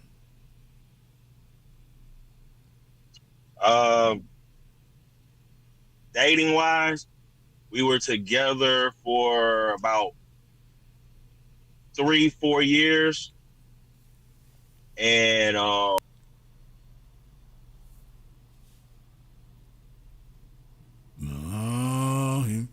he hung up on the Zoom, y'all. So it's, plus he's saying he going to the airport to go grab another fluid out. Some fellas don't learn, y'all. He in Atlanta. He's going out to Hartsfield Jackson to go grab a nuttin'. Fellas, come on now. Come on.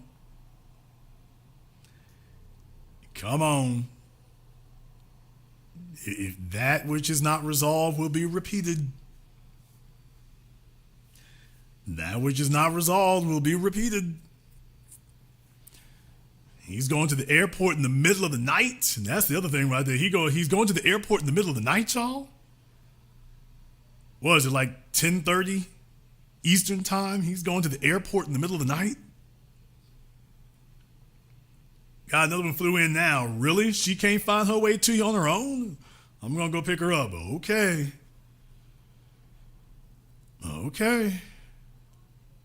So, I'm a little skeptical here now. I was like, I think I see how we got in trouble. I think I see how we got in trouble now.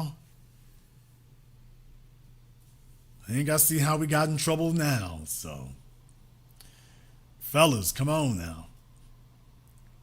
Come on. Yeah, if you leave your kids in the grip of the beast long enough there, next thing you know, when they're coming up, she's putting all kinds of thoughts in their heads. And here's how they deal with your boys. They emasculate your boys. They start trying to put little dresses on them and stuff like that. You know why? Because especially if you're a guy that she feels like, got over on her or you got the better of her, emasculating your son becomes mandatory. The reason for this is because your son, she wants to distort him as much as she can.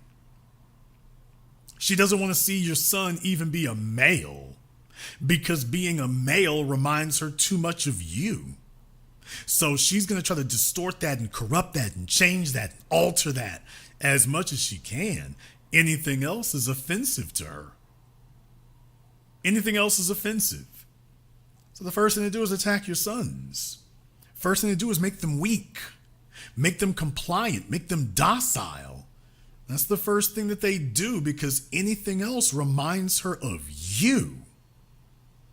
Man, she is at war with you. She hates you. She despises you. This is why you see the daughters pretty much, you don't really see that happen. You don't see the Gabrielle Unions going after your daughters. The Gabrielle Unions of the world don't go after your daughters. They only go after your sons. Did you notice that? You don't see them putting combat boots on your daughters. You don't see that, but they do want to fight to put dresses on your sons. And, we're going to make sure that he's soft and feminine. And, he's got bobby socks on. That's the first thing that they do is attack your boys. Because you see, she can't really put hands on you like she wants to, although Erica certainly tried. No. Your son is there 24/7. So you see, she gets to attack him all the time. All day, every day. You have the option of getting up and leaving, but your son doesn't. So now she gets up in the morning and every day, just remember that as a boy, every day that he gets older, he starts looking more like his father. Every day the boy gets older, he looks more like his daddy. And y'all have seen video after video. Some of y'all live in neighborhoods and grew up seeing it. Seeing that sends him over the deep end. How dare my son grow up looking like you?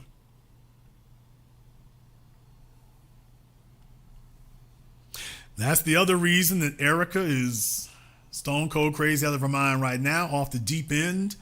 Safaree going off and making videos talking about living his best life and he's this, that, and the other overseas. I'm like, okay, dude, now she's out to prove something.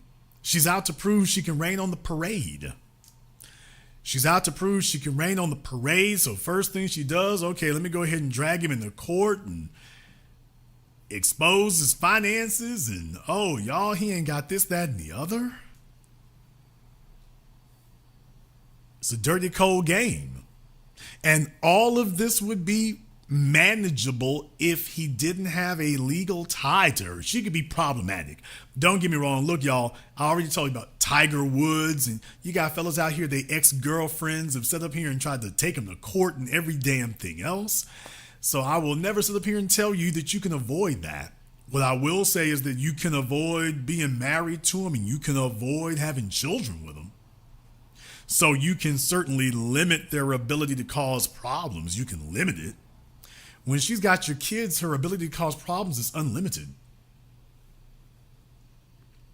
When a woman has your children, her ability to cause problems, her liability now becomes unlimited.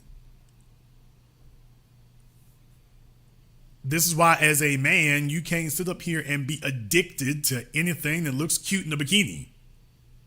Because when a female sees that's your weakness, especially one who has an agenda, guess what? That's your ass. That's your ass.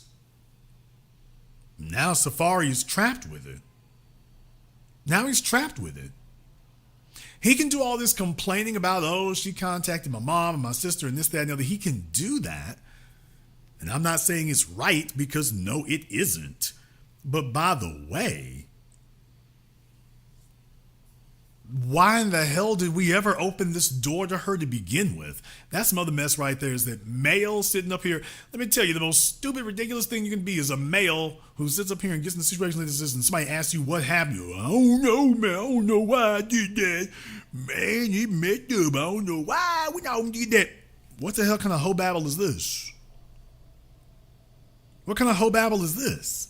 As a man, you're not supposed to be sitting up here getting chicks pregnant and, oh man, I don't know what I was thinking. You know what you were thinking? I'm used to hearing that from girls, not from grown men. It's one thing when girls say that. It's another thing when grown men are saying that and giving that response.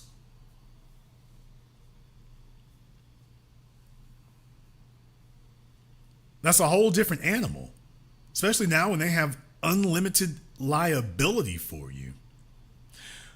Think about this for a few moments here, folks. And I'm going to take you to the other end of this right here. Safaree's not doing a bunch of music work. Well, yeah, why would he? Safaree's income right now is kind of limited, and he wants it to be. Safaree right now can't really move the way he needs to move and can't really do things the way he needs to do it.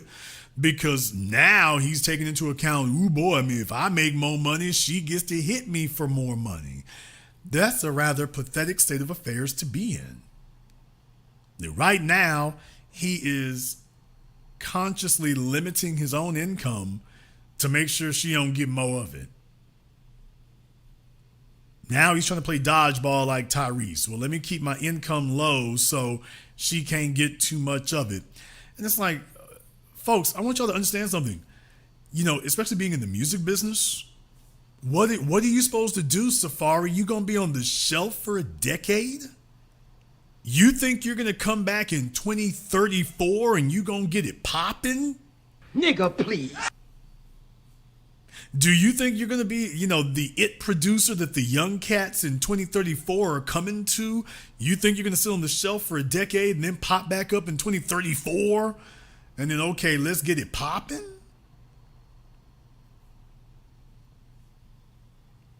Whole bunch of dudes, they threw all their damn money out.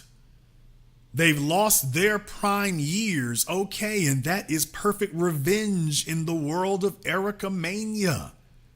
Erica Mena's like, that's right, nigga, we both gonna take a L. I've lost my prime years, now I'm gonna take yours. That men are able to be productive into their 40s and 50s, like, oh, nigga, I'm going to take that too. We always talk about how men have a longer runway of productivity for being in their prime than women because our prime hits in our 30s and basically runs as long as we're financially feasible. She's like, oh, I'm going to get that too now. Let me go grab that. Oh, if you think you're ever going to get your life together, I'm waiting. She's got nothing but the next 2 decades to sit here and wreak havoc. And she has absolutely no incentive to lower anything because anything he doesn't pay, she can tack that on with interest for child support and things and just basically beat you to death for the rest of your life if she wants to. Y'all seen there's plenty of females, that's their thing.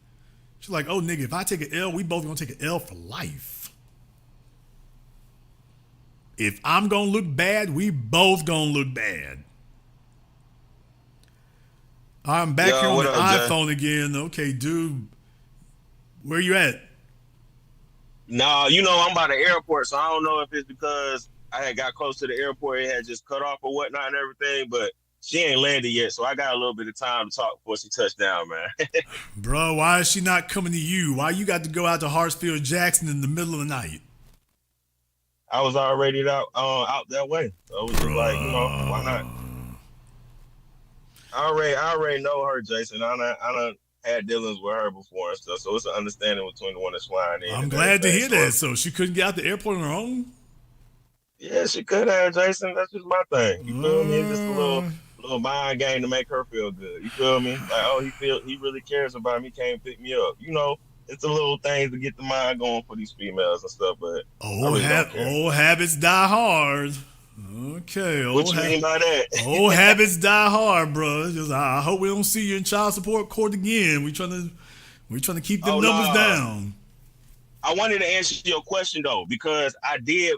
Even though we was dating for 4 years before our child came to this world, I did know her since like elementary school, and no tattoos, like degree.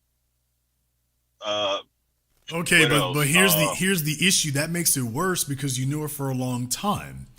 If you did not see her as wife material, why did you insist on making a mother of her when you already made the decision that she's not wife material? Well, to be honest, I don't believe in marriage. So Okay, do you believe in child support? no. Clearly, But it is clearly you something that do. exists. Clearly you do because you signed up for it. There's my thing, brother. That's your reptile brain trying to talk to you. If you are not willing to join her to you as your wife, that's your reptile brain saying she's not mother material either. A woman cannot be disqualified as wife material but excellent for mother material. That can't be. I'm not disagreeing with you. I found out the hard way. But Like, brother, honestly, I'm just saying, how did we miss that one? Can we talk about red flags tonight? How did we miss that one? All right, I'm gonna keep it real with you, Jason. Before, like, I got with her, like, I don't believe in marriage. You feel me? I didn't want to have kids or anything like that. You feel me? Like, I really fell in love with her, and I was going hard with her and stuff. Feel me? And it came about, and it was really like, okay, here go the kid. Like I said, I was engaged. Like, I really was like, I love this woman. And ultimately, like I said, she knew how to hide it. You feel me? She was down with it at first, but then, you know, along the way, the true nature of the woman came out. Like, no, I really do want marriage. I really do want kids and stuff. No. No. What you mean, no? Let me ask you 3 questions here. Go ahead. Number 1, on a scale of 1 to 10, even numbers only, what would the men of Atlanta rank her at? Before the baby or after the baby? Before. Before the baby, she was a solid 8. I figured she was. Was she kind of caramel complected? Be honest. Just be honest. Come on now. Stop that. You seen me. She's the same complexion as me. Our child is actually lighter than both of us. Okay, you might want to get a DNA test on that one, bro. That don't sound right. But in any case, I already did, Jason. It's what did he say? He said, "Damn, this is struck out." In any case, so he says that she passed the light test. Okay. And she was probably the flyest thing that he had been with up to that point. And y'all, he was trying to cuff a broad. He was keeping yes. That's the only thing that makes sense. Are we gonna be real and have a conversation? Because I didn't even tell you another component. She's not the baddest that I had, Jason. I'm a former college athlete. Like, I got them. Like, it's no issue with getting women. That's no problem with me. I actually like seen something there. Like I said, I was in love with her. I actually seen that I can see myself being with her for the rest of my life.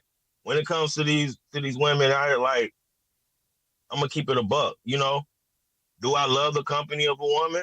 Yeah. Do I like, having sexual relations with women? Yes. But do I like committing to women? No, I don't. And but do you realize that's a contradiction? He literally just said, no, I don't believe in marriage, but I can see myself with her for the rest of my life. That's a contradiction. It was just her. I'm telling you, Jason, it was just her that I. I believe that. I believe that. I definitely believe that. And that's my point is he was trying to cuff this one. He was trying to cuff this one. And because getting her pregnant, especially if you're not going to marry her, that serves you. That doesn't benefit you in any way except one. It complicates her sexual access to other men. Now it does make a complication for her, but it makes that's the only way that's something that benefits you that makes a complication for her. It's the only one that would make sense, especially if you've already ruled out marriage from the beginning. You ruled it out from the beginning, so having a kid isn't a benefit to you. Jason, I disagree. How was getting her pregnant a benefit for you specifically? Okay, he's my son. He has my last name. So the legacy and the name continues on for another generation, especially as a black man. So yeah, that's the benefit to me. Okay, but it's not a And benefit when it's happening in a very inconvenient, complicated situation. It's inconvenient and an obstacle for you. So what raising how is getting her pregnant under these circumstances beneficial to you? again, Jason, I just told you I have a son. Okay, Like but you're not the telling me kid, how doing it under these circumstances was a plus for you. You're just telling me she had a kid. This is what the females say. I'm asking you, how is getting her pregnant under these circumstances that you've already said you're not happy with? How is this beneficial to you other than keeping other men off of her? if you all right, Jason, if you think that I like got her pregnant to trap her, that's not the case. It wasn't even trying to have a baby. Like we were living, she was living in my house, There you go. indoor pussy. You feel me? She was living in my house, indoor pussy, and on some G shit. We went to the hospital. I thought it was she. We all thought, both of us thought that it was just some like food poisoning or something like that she was throwing up. And then the woman come back in there and tells her, "Congratulations, you pregnant." And it was like we looked at each other and shit, like, "What the hell?" You feel me? And Mhm. then like after talking on it, because it was on the option on the table to go have the abortion, and I done sent chicks down. I done drove chicks down to that clinic before. You feel me? Because again, I'm gonna keep it 100. I'm pretty selfish with my genes, you feel me, and who has access to say they're a part of this family tree, you feel me, because I don't come from bullshit.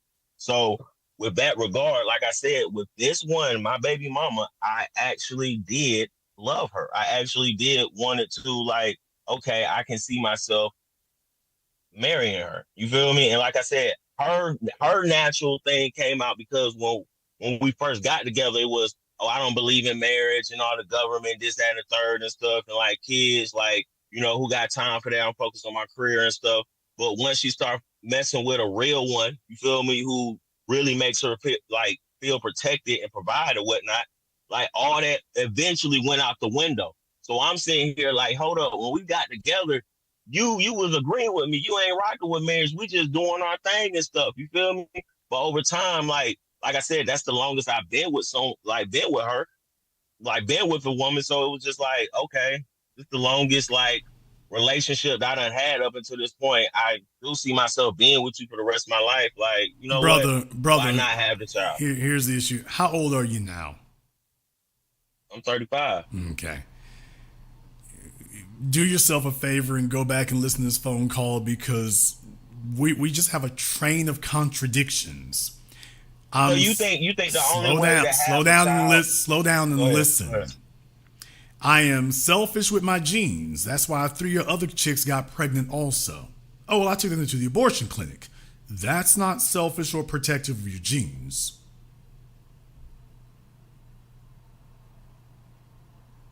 Jason, what you saying? Like I should be Sir, like slowing this is up on math. having. Okay, what I'm saying is this is math.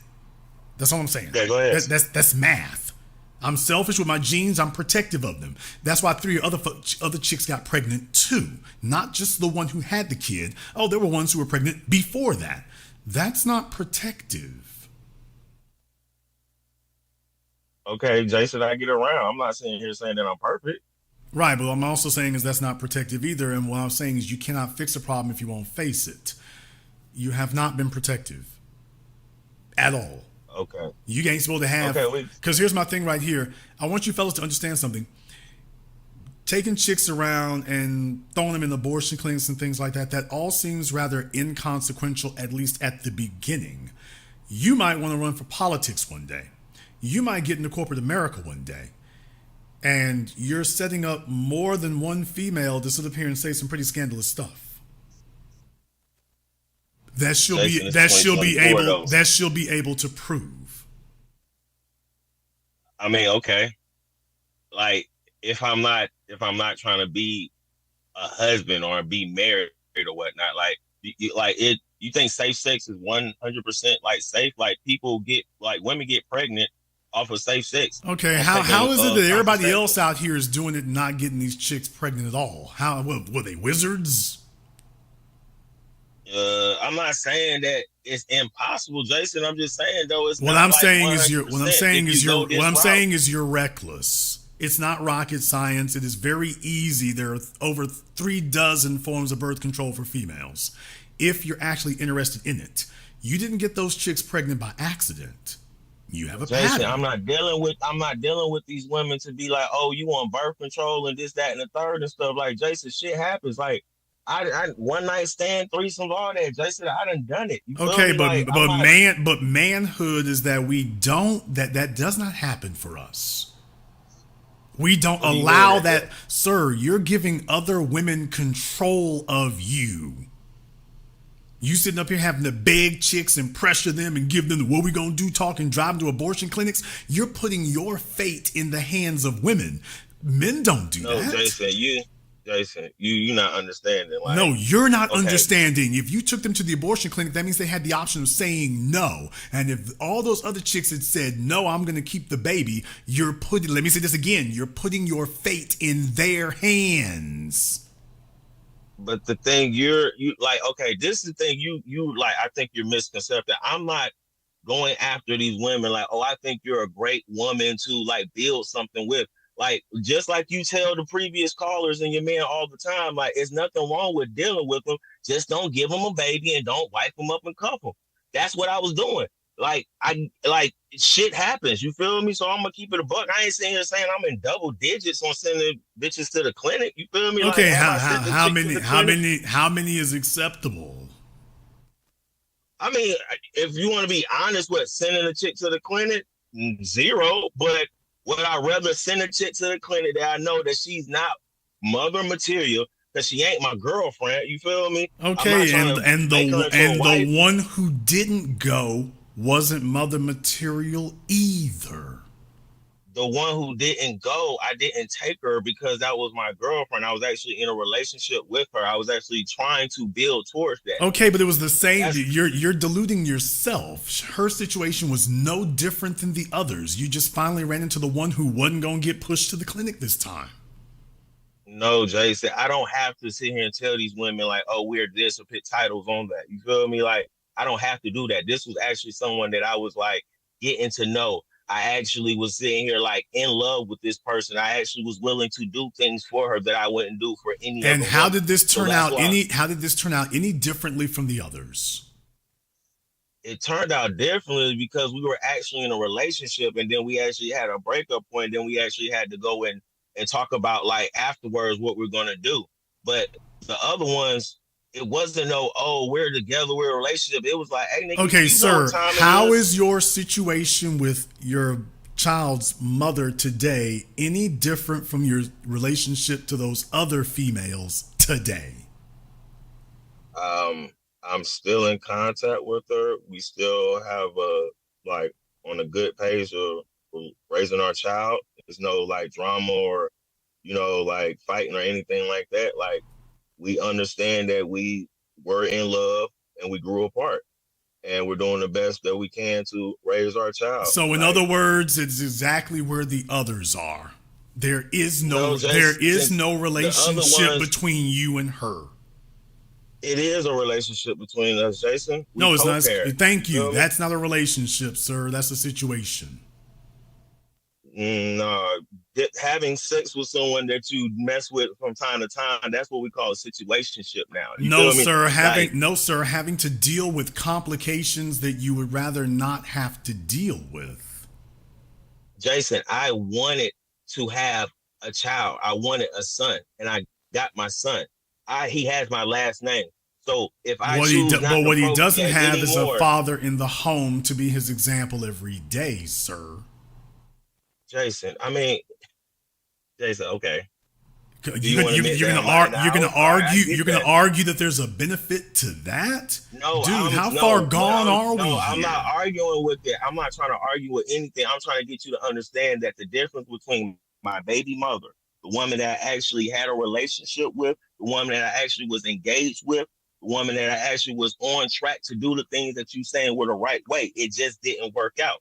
So The difference between the other women that you tell, hey, it's cool to sleep with them, it's cool to mess around with them, just don't cuff them and just don't wife them. Them are the ones that I will always go towards because I don't believe in marriage. You feel me? I didn't want kids. So before her, that's okay, what but I you don't was believe, but you with. don't believe in fatherhood either because you cannot be a part-time father. Who says I'm a part-time father, Jason? So you're telling me I can't raise a boy to become a man without being in the household? Okay, Because you're assuming that I'm not in his life. Let's try this a different way. Go When ahead. your son wakes up in the morning, what is the first thing he sees? Depends on the day, because half of the week he's with me and the other half he's with her. Okay, So, so in other words, half first- of the week he is complete at a time in his life when he needs to be in his manhood training. He is completely immersed in femininity at least half of his life. Well, is it ideal, Jason? That's No. math. Okay, this is math. This isn't opinion. This is mathematics. Half of Okay, his go time ahead. now, he is immersed in femininity with you just hoping that that will be okay and that it won't have some deleterious effect on you. But as a man, if I understand that I have to accept the cards that I'm dealt with, it didn't work out between me and his mother. So as a man, I have to do what I have to do to still be in my It son's life couldn't, but and it raise him. couldn't, but it couldn't work out because you didn't have a plan. What do you mean he doesn't have a plan? No, I said you didn't have a plan. It couldn't. You said it didn't work. You keep using that phrase. It didn't work out with me and his mom. It didn't work out because it couldn't work out because you didn't have a plan other than to get her pregnant to keep her sequestered. That That's wasn't not a the reason. plan, Jason. It wasn't the plan. Talks of pregnancy and having a child, yes, that did come about. And the agreed upon age was 31. Like, okay, look, at 31, this is when I'll be ready to do that, and we can go ahead and go. Son, do you realize, no offense, but you do realize these are the phrases that females use, not men. See, if I was on the phone with a female, the phrases you're using, these are the phrases that a female would use for a man that she's desperately trying to hold on to.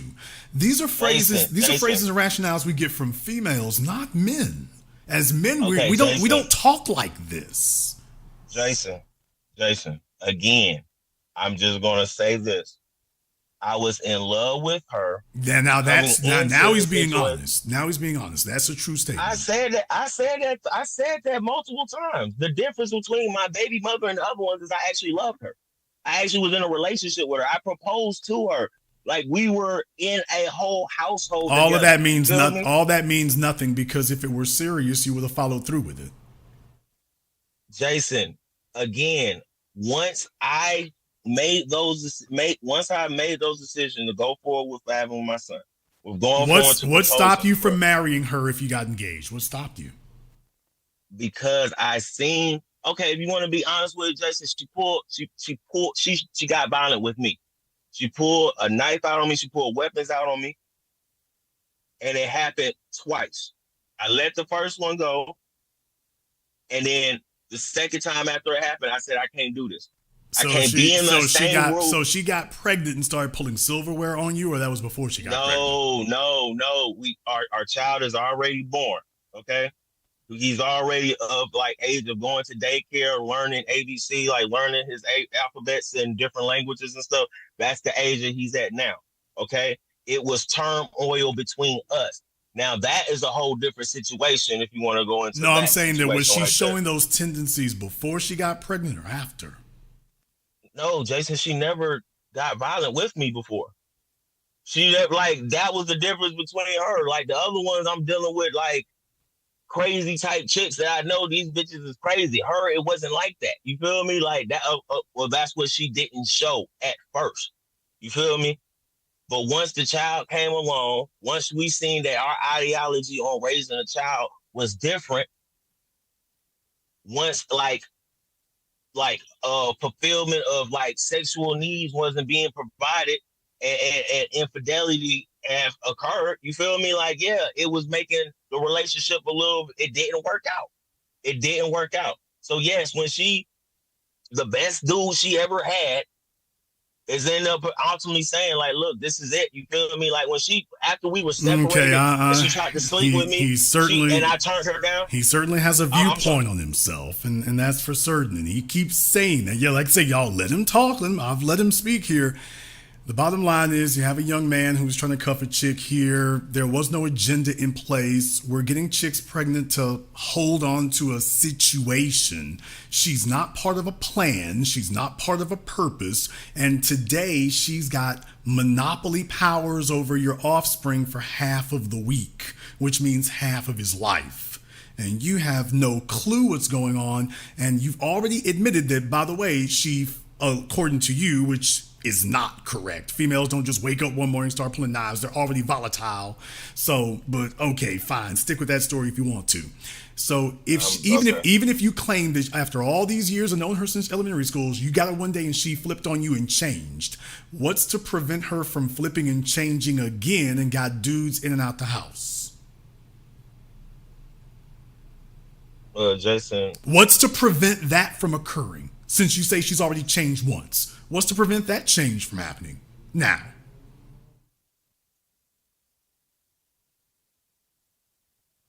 There's the problem. And there's the problem right there. There it is. Okay, right there. You want me to answer it? Do you want me to answer No, it? you've already answered it. You already answered it. There's nothing. The silence. The silence was the statement, sir. There's nothing you can do. There's no reason to even talk about it. There's nothing you can do. You're right. You're right. That's what I'm saying. But Jason, as a man, what do I supposed to do? Am I supposed to bitch up and not give up and complain and be like these other niggas on the internet saying, "Oh, this"? No, you want to know what you can do positively. At the end of the day, what you can do positively is you have to be honest with yourself about what occurred. Stop making up scenarios that did not actually happen and rationales of things that did not actually occur. Stop talking around it so that when you do talk to your son, you can't help him to. You can't help him prevent going into a situation when you yourself are not being honest about what the situation actually was. You can't help him. Jason, I told you, Jason, you didn't hear me sit here and say that I loved her. You didn't hear me sit here and say that I proposed to her. I sit here and said, "Sir, I heard you say all of that. I repeated it, and I say the same thing again. You're the one not listening. It doesn't matter. All that matters is the results. How did it end?" You're trying to give me all. You're trying to give me all these details. The bottom line is, I'm agreeing with you, Jason. Thank you. I'm agreeing with you. And I'm not saying, but it didn't end well because it couldn't end well because you're making up a scenario about how you and her started that is not real. What you mean a scenario how we started, Jason? I'm being real. It started off me just fucking around with the girl. And then I start spending time with her and I start finding myself. And that was all it ever was. And you've made up a scenario about an illusion of having some sort of deep feeling and commitment. When in reality, when I asked you, okay, well, you were engaged. Why didn't we go further? Are you telling me I didn't fall in love with her? You telling me I didn't fall in love with her? Sir, listen to me. You're young. You all have your own illusions about things. There's a woman who said something great on Instagram once, and I can't even improve on it. Feelings lie to you. The problem with referencing a feeling like, quote, love, which you've mentioned several times, some of the dorks in the chat room over there, some of the doofuses were repeating that. The problem with you repeating that statement is love is a word you can't even define. And even if you could, feeling is just a feeling. Feelings come and feelings go, but they also can lie to you. And I'm telling you that when I asked you about what your outcome was, it lied. That word doesn't mean anything. Okay. You can't plant your flag on this word love. And then when I say, okay, well, how did your love turn out? And you keep trying to tell me that there was some real concrete substance to it. No, there wasn't. That's something that you say to yourself that pleases you, which keeps you distracted from acknowledging and accepting the reality. By the way, how the hell did this turn out? Not how do you feel about your reality is saying that I purposely got her pregnant to take her off the market, and that's not the case. I didn't purposely get her pregnant. Again, we weren't trying. That was when we. You weren't trying to get her pregnant? No, Jason, I wasn't trying to get her pregnant. Dude, that's why the option on the table was abortion. One of the options was abortion because I wasn't trying to get her pregnant. This is just insulting our intelligence now. A man doesn't get a woman pregnant by accident. Jason, if you constantly having sex with a woman, Unprotected. Years, if you have constantly having unprotected sex with a female, you didn't think she was going to get pregnant? Okay, so if you going off of like, you know, pulling out or whatever, you're not intentionally trying. Yes, you may have unprotected sex here. You're not intentionally trying to shoot the club up to sit here to trap this woman. That's not my style. That's not my style. But sir, you said you want. But sir, you said you wanted a son. You said it multiple times. Okay. You said multiple times, I wanted a son. You said that multiple times. Now you're saying you didn't. Contradiction. I said that, Jason. I said that because, again, on the emotional state. And yes, it was emotions and all that. On feelings, yes, love. But yes, the way I felt about this woman, thank you. I felt like, yes, I felt like, you know, I do want to spend the rest of my life with her. But it wasn't, listen, though. Let me finish. But it wasn't like, hey, I'm going to get her pregnant on purpose so no other nigga can have her. No, this was conversations that goes on between fiance to fiance. Where do we see ourselves in the future? These questions that we talk and we vet about.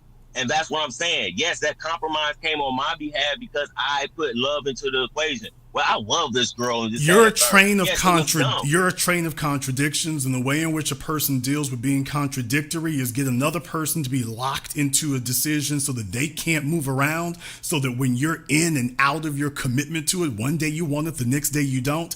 It makes you feel better to know that they can't get up and walk away and just say, you know what, I won't even wait around anymore. Jason, that's what you wound up doing. Jason, that's the thing is, like, after we broken up, after I seen what it was, I don't want to be with her. All I want to do is co-parent.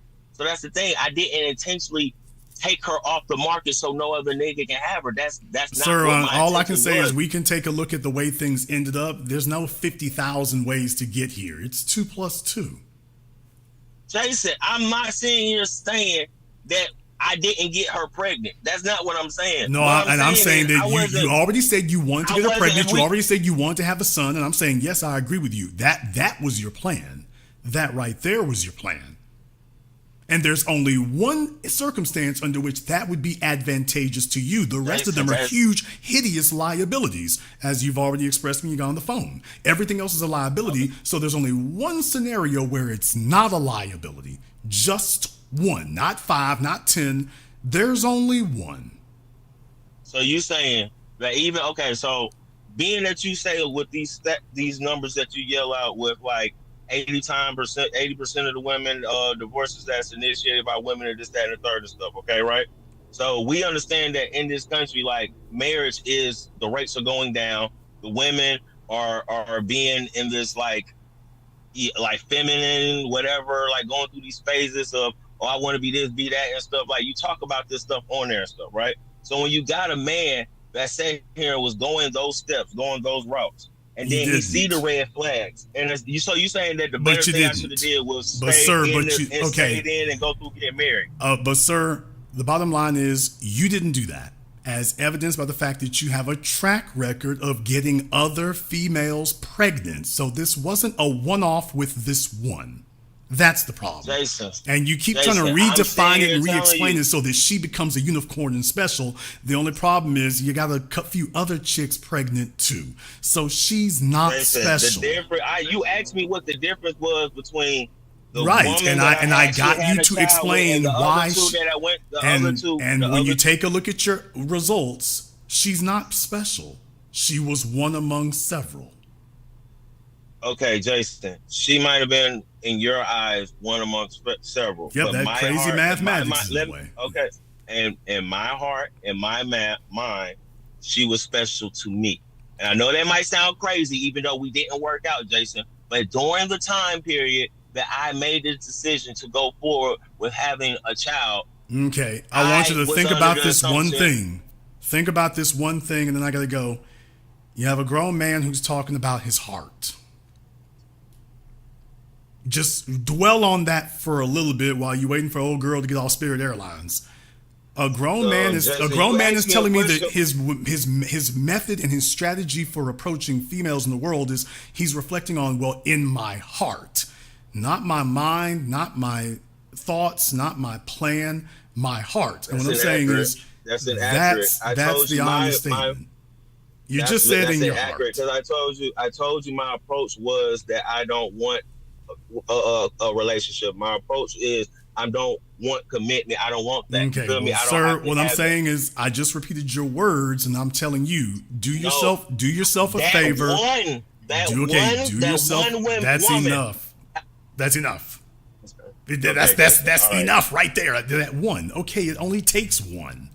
But furthermore, we know it Okay. wasn't one because that wasn't your first trip to the abortion clinic. Thank you very much for giving us a call here. Like I say, it's just, y'all, when a man says he's talking about his feelings, his heart, I love, I'm like, yeah, that's the problem. The females are supposed to be in their feelings. You're supposed to have a plan. When you tell me that there's 3 or 4 other chicks you've had to sit up here and do the walk of shame to the abortion clinic with, yeah, that's what I mean. Right there. That's what I mean right there. That's what it is. Right there. So no, I mean, he was emotional. He was emotional on the phone. But he was emotional about it. This is what he was feeling. This is what he was feeling. This is where he was trying to go. And he's at the airport tonight to go see if he can go bag him another one. It's, well, I've been to the abortion clinic a few times. I'm like, okay, but I'm real protective of my genes, though. We don't deal with no BS in the family. I'm like, okay, there's nothing but BS over here.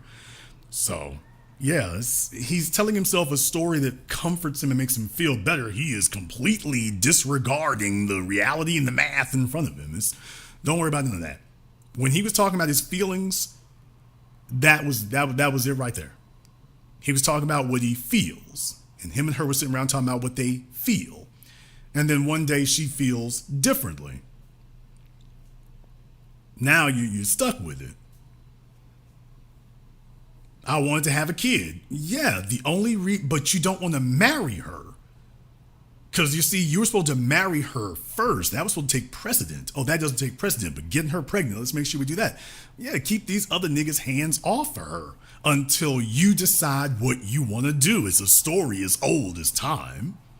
Yeah, he wanted her to stay put till he figured out till he got comfortable inside, okay, what do I want to do? That's what fellas do when they handcuff little dumb chicks. It's okay, you sit here and hold this baby, let's keep other niggas off you until I decide, do I really feel comfortable going all the way in? And that's what fellas do. That's what fellas like that do. Especially, I thank him for his candor. It's like, yeah, he got a track record of it. We have a line of hoes going to the abortion clinic. You would have figured after the first one they'd be done. It's like, okay. And the problem is, dude, every single one of those chicks who got pregnant, you're giving her control over your life. She's got leverage over your life. You're giving her leverage and authority to be able to make decisions that are going to affect you and are going to influence what you can have and what you won't. I mean, that's how serious that is. That's not something you take on lightly, and you certainly don't give them 4 or 5 cracks at the bat for it there. It's like, oh, no. So that's the whole problem right there. We're going to go to the abortion clinic. Okay, that was for the ones who said yes. What if 2 of them had said no? I'm keeping the baby no matter what. Now what? There's the problem. The problem isn't the one who didn't go. The problem is, by the way, the other 3 or 4. What about them? What about them? See, the principle of manhood here, you notice I'm not talking about feelings. I'm talking about hard, cold logic and reasoning. First thing is like, okay, what is the program she's fitting into? If she's not wife material, automatic, she's not mother material. It's like, okay, we done made that decision. As soon as you told me that she's not married, we ain't supposed to do nothing else with her. We do nothing else. If you are not willing to make yourself be at risk for her legally one-on-one, how the hell are we adding a +1? No, we've already made our decision. We've already made our decision. She doesn't qualify. Whatever her positives may be, it doesn't make it any better. See, there's the real issue right there. Let's just say what it is. That's why I asked her how cute she was. Okay, well, he says she was an 8. Okay, in his perspective, I'll go ahead and give him that. So he's loving sitting up here surfing between them legs, and okay, well, let me see if I can get her to just sit still for a while, because she seems to be a little more emotionally stable or emotionally comforting than the others. Okay. And after all these years, she was willing to let you get her pregnant? No, dude, she got plans. She got plans. Fellas sit up here and stuff, and that's the other thing right there is what I'm saying is that he's not thinking about this stuff going forward. He's in his early 30s now, but I'm like, hey, dude, you know, you might want to go into something really big and prestigious one day. You might want to go into... Fellas don't think about that when their money isn't right. When their money's not right and they haven't solidified themselves. Yeah, it's real easy to dismiss that. Real easy. But you might want to do something significant one day. You don't need all these broads out here talking about they damn abortions. You go get something kicked off one day, and then next thing you know, a bunch of bitter broads from your damn teens and 20s jump up. And understand something. When they tell the story, nigga, y'all ain't paying attention to Diddy at all, are you? These fellas out here ain't paying attention to nothing.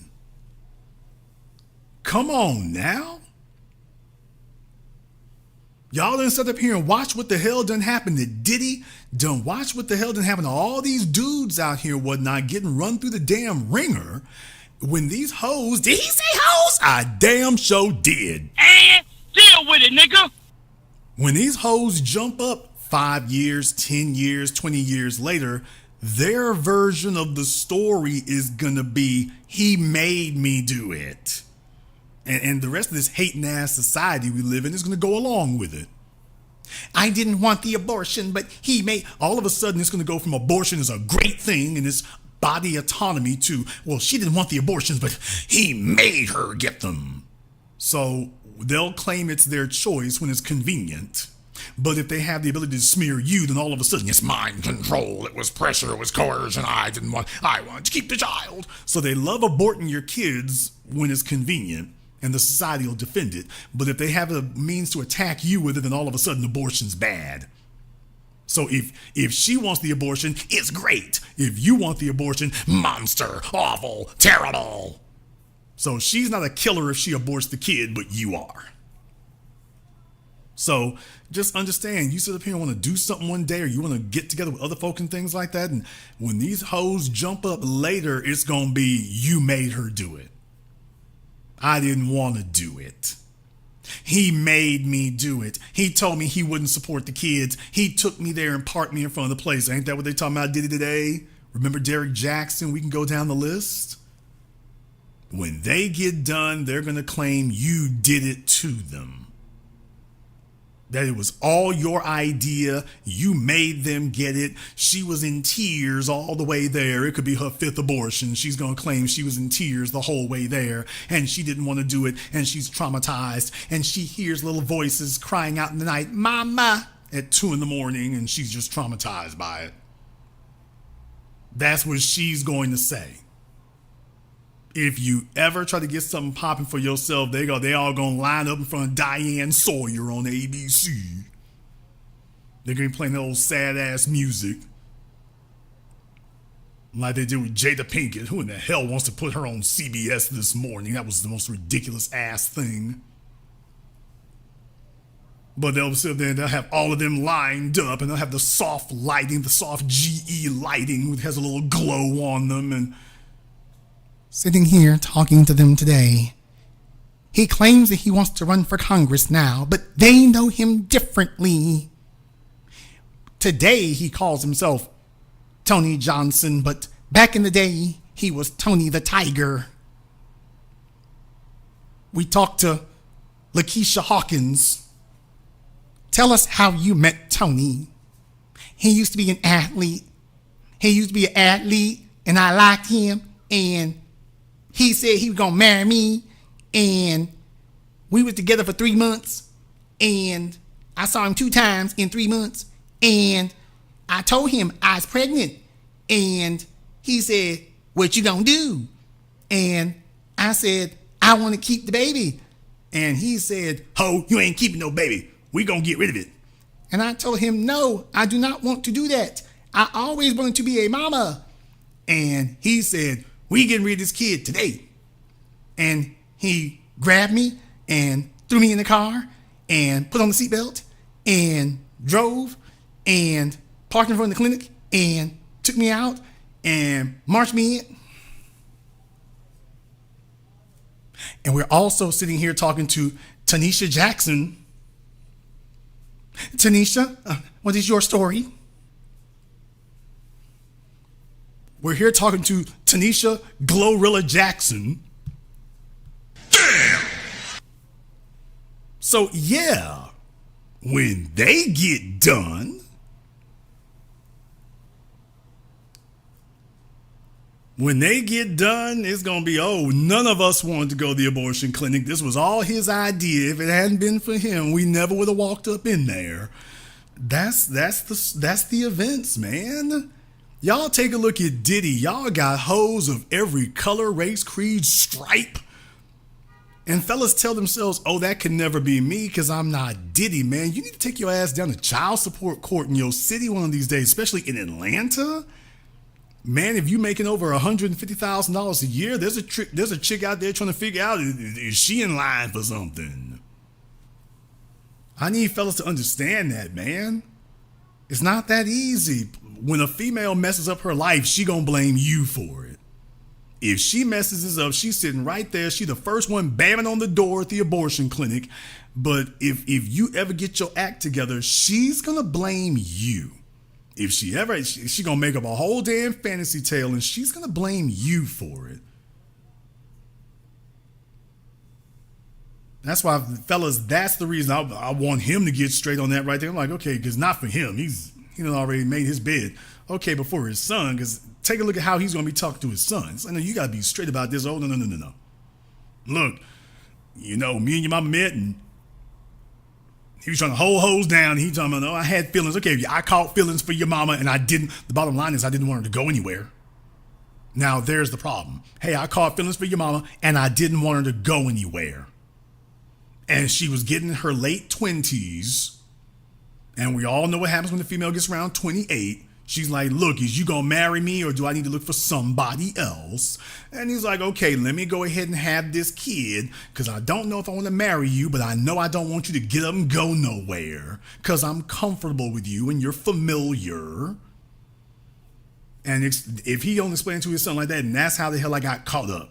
I wasn't focused on my mission. I was with a female and she was familiar, so I was more focused on my emotional wants and needs. I was more focused on that. And then I got caught. And of course, as soon as the kid comes, I'm like, ooh, hell, this is obligation and responsibilities. I wasn't trying to get this deep off into it. And then next thing you know, me and her are going at it hammer and tong. Next thing you know, me and her are going at it all damn day and all damn night, and I don't mean sex. All of a sudden, ain't nothing but constant friction and whatnot. Yeah, because she wants to know what's going to happen next after I have this kid. She wants to know, is her lifestyle going to improve? She wants to know, okay, now we done had the baby. Don't we need to have a house and a car and live in a certain area of town? And when you made it very clear that you're like, hey, I was trying to grip them butt cheeks. I wasn't really trying to get off in this other stuff right here, like a new tax bracket. You was letting me lay up with you when I was making $30,000 a year. Why do I now have to make $230,000 a year? I was laying up with you all through our 20s with no money. Now she's getting older and she's in her late 20s and now she got a kid. Now she has a whole new list of demands for you that she never had before. Now you claim that she changed. And deal with it, nigga. Now you're claiming she changed. Jason, it wasn't like that before. Before then, it was different. She wasn't like it before. Yeah, she wasn't like that before. She didn't have a kid before. She didn't have a kid in an outrageously expensive city that's getting more expensive by the year. No, she didn't have that before. Once you two started that, she was like, oh, wait a minute now. I got to see where the hell we going, because if I don't have a clear-cut idea of where this is going and where my life gonna be.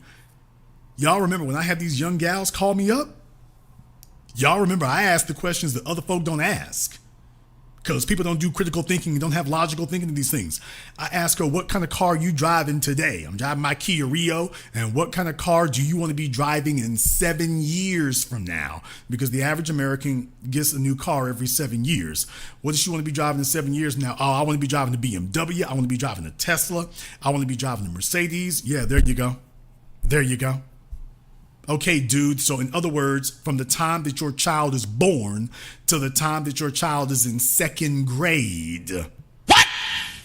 She expects to have a new life from the time that the child is born. I want the fellas in here to listen to me. Safaree out there somewhere. By the way, nigga, you want to know how you got caught up? Listen to me, Safaree. Fellas, understand, I'm bringing you to the math of this so that you get your lives corrected here before you get your lives screwed up. 7 years. When I ask these females these questions, y'all notice that I always get the answer. Yeah, when you bring it in the real world. Jason, how do you know about 7 years? That's how long the average American keeps their car and then trades it in. Women think the exact same way. So when she thinks about getting a new car, she ain't trying to get the same one she had. All right, but if she's going to get a radically different new car, that means she also expects the life that goes with it because she insists on everything matching. So guess what? She wants the car, she wants the house, she wants the handbag, she wants the shoes, and oh yeah, one more thing, she wants you to pay for it. Auntie, chill. Oh yeah, and one more thing, she wants you to pay for it. Yeah, one more thing.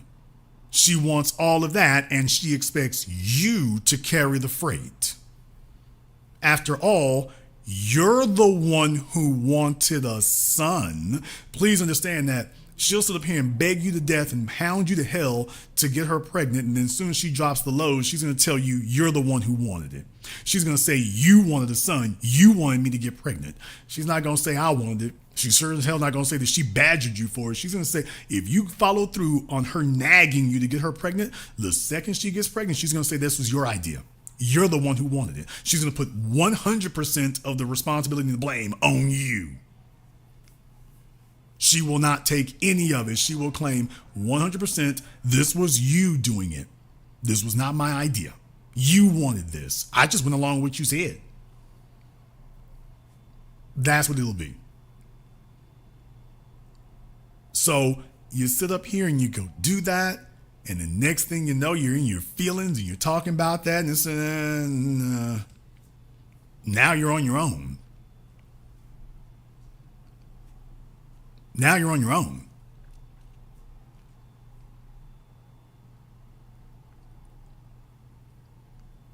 When they sit up here and do that, and then you talking about where you're going to be next, and she's sitting up here trying to figure out what part of Buckhead she wants to live in. Oh yeah, and you have 7 years to get her there. Actually, you won't have 7. You're going to have closer to 5.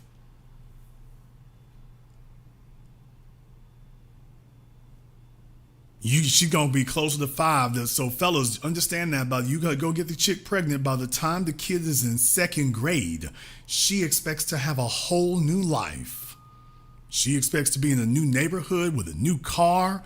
She expects to be running around doing PTA stuff.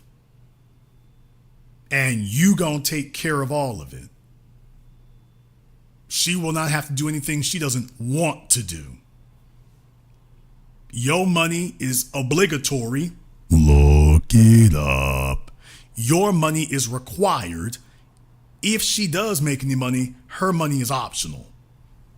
So all that's this new life that you got 7 years to put into place. You're going to have to take care of all that. And by the way, she doesn't think that that's unreasonable because she's like, I don't have to teach you how to be a man. Don't you know? Ain't you supposed to just figure it out? Aren't you going to be able to just, you're a man, you should just figure it out. Okay, that's what they do. They put the responsibility on you, and then if you're not able to handle the responsibility, next thing you know, you get penalized for it. So please understand here, fellas, the reason why I went to that phone call is I want you to hear emotion, feelings, love. I don't argue with you all about love. You can love whatever in the world you want. You know what the song say, love don't love nobody. What are we talking about here? When he went to child support court, nobody said nothing about love. When he looks at his bills, nobody saying nothing about love. When she talks to him today, ain't nobody talking about love. What is that? Dudes are trying to put this through the lens of emotions and feelings. I'm like, wait a minute, that's what the females do. Hey, bro, that's your first clue. You on the wrong side of this. You're on the wrong side of this. She's supposed to be talking about feelings. And really, to be a grown woman, she shouldn't be talking about feelings very long either, because it's disgraceful for a female in a mature situation to be talking about her damn feelings. We've coddled them to death. They're in a real world adult situation talking about their feelings. A female is not supposed to be talking to a man with children about her feelings. That's how you got in this mess. No, as a man, you don't talk about your damn feelings. You're supposed to have a plan. You're supposed to have a purpose. If that female fits in with the plan and the purpose, and she complements the plan and the purpose, that's what you go off of, not about feelings. Feelings will lie to you. Oh, she is great. I am in love. Okay, that's your feelings talking. Is there some objective counter argument that you can reference that is able to dispute your feelings? Or are your feelings just ruling the yard? And we all know what feelings is, don't we, y'all? Fellas, when a fella tell you about feelings, we all know what that means, right? Direct your eyes to the screen. We all know what feelings means, right? Oh, well, I was feeling. Yeah, we all know what feeling means. I was feeling. I was in love. I was feeling. Okay, I'm looking on my screen here. I see the feeling he's referring to.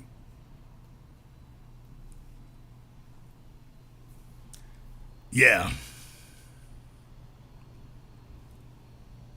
So when the fella talk about his feelings, that's what he means. It's, well, I was in love. Okay. As soon as she start entertaining the company of the dude, it flips. So there's lessons in here. And no, y'all, so I let him talk, but you know full well I'm not swallowing none of that they trying to sell. If a chick is volatile, you met her that way. That's why you having sex with her for a decade, because like I said, she's volatile. Well, she's volatile in bed too. Okay, she's a firecracker. What you gonna do when she gets out of bed? Okay, well, I can't let nobody else get a hold of that dynamite sex from her. So here, hold this baby. Keep these other niggas off you. Red flags all over the damn place. Red flags everywhere. And please understand, we live in an era now where the red flags are here just to punish you. As a man, it has become a societal fetish to punish you, to try to make you suffer, because they don't have power anywhere else in their lives. They're inconsequential anywhere else. Erica Mena is getting more attention right now than she's gotten for the better part of the last decade. Erica Mena is, do you understand that Erica Mena is more relevant giving Safaree hell than she has been in the last 7 years for anything? Do you understand that? Do you understand the beef is on? Do you understand that now she has a valid incentive to continue going at him? She wasn't important. Nobody was talking about her. There weren't articles written except about her sordid sexual history. This is the most relevant she has been for the better part of a decade now. She's not going to let this go. She got a taste of this. That's it. She's in headlines. People are talking about her. Oh, let's give it to you. She's going to milk this for everything. Furthermore, when you consider the fact that she's able to sit up here and break the law and scale walls and people are sitting up here cheering her on for it, are you kidding me? Are you kidding me? She's acting all kinds of outlandish and she's getting more attention and more press than she has. And in her mind, this is because she's in the right, or she doesn't care what it's for, as long as she's getting attention, because up until now, she was the worst thing she could be: irrelevant. She was irrelevant. And now she's relevant for going at you and giving you hell. Now she's relevant. Do you also understand that means that she's scared of what will happen if she lets this go? She doesn't want to go back to irrelevance again. She's consequential. Think about that for a few moments. She is now consequential for going at you. She's consequential for dragging you. She's consequential for doing criminal stuff around you. Now she's consequential. She's terrified to go back and not be consequential again. She has absolutely no reason whatsoever to stop doing this. Not so long as she can make headlines. Because her best days are behind her. There will not be another DJ Envy looking to have a fling with her. Not to do anything consequential. Hell, there's not going to be another Sin Santana. I mean, there'll be a bunch of other old middle-aged chicks, but that's when you know you're on your last leg. It's over. That's it. She's already gotten the best she can get. From here on in, it's all downhill. She didn't think that was going to happen. She did not think that was going to occur. I got somebody else on Zoom. This better not be Tony again. If it is, ain't you got somebody to pick up on the flight? No, it is not. Okay. Hi. Oh, Lord, I think I recognize that ear. How are you? All right, Timmy, what's on your mind, baby? She is ducking behind her. Y'all, she's hidden out somewhere else. All right, Timmy, let's see those veneers. How are you? I just want to make a comment about the you were talking about how you have the females who are like single mothers without having the babies. I just wanted to agree about that. I see that because like when I bring up stuff regarding how single mother have destroyed society, you know, even when the female doesn't have kids, the reaction is quite interesting. One of the thing is even with my mom, like, you know, I was talking about, you know, certain things regarding single motherhood, and she came to their defense and basically was trying to uplift them. I'm like, how are you gonna uplift a bunch of people who create their own destiny to be like, you know, she was trying to well, how can I even say it? Well, even what she would do was she would be like, well, you know, in Nigeria, single mothers are the backbone of society. I'm like, no, it doesn't matter where you go, anywhere around the world. They all the same thing. The reason why society is like dragged down is because of single mother culture. And I'm like, this is ridiculous. My own mother is even sitting here like defending single mother if they're Nigerians, which I think is absolutely stupid because you can go anywhere. And you're right, females have the same nature. I mean, look, you know, fellas, the problem with the internet is that the internet has become a repository of gross disinformation where people sit up here and make things up. And if they can get 2 or 3 other people to listen to them, and social media will guarantee they give you 2 other nimrods to sit up there and sit with you. So they sit up here and create places that don't exist. They talk about, you know, South America, which is really the bastard baby capital of the world. Absolutely. The single mother rate is outrageous. They try to idealize Africa, and I'm not dissing nothing here. No. I'm just saying when you take a look at the STD rate and the single mother rate over there, yikes! Katie barred the door. Don't forget the orphanage. Yeah, we can go down the list. I mean, they've created an Africa that doesn't exist, and they're hoping that you don't know any better. Then they start talking about the Philippines, where the single mother rate over there is out freaking rageous too. Not only that, but as me and Prince discussed there before, they expect you to come and take care of their kids by these other dudes. You know, so you go to the Philippines and smacking right into that there, and they're giving the money to their baby fathers. Well, I mean, but here's the through line throughout everything you just said, though. The through line is that the females support it.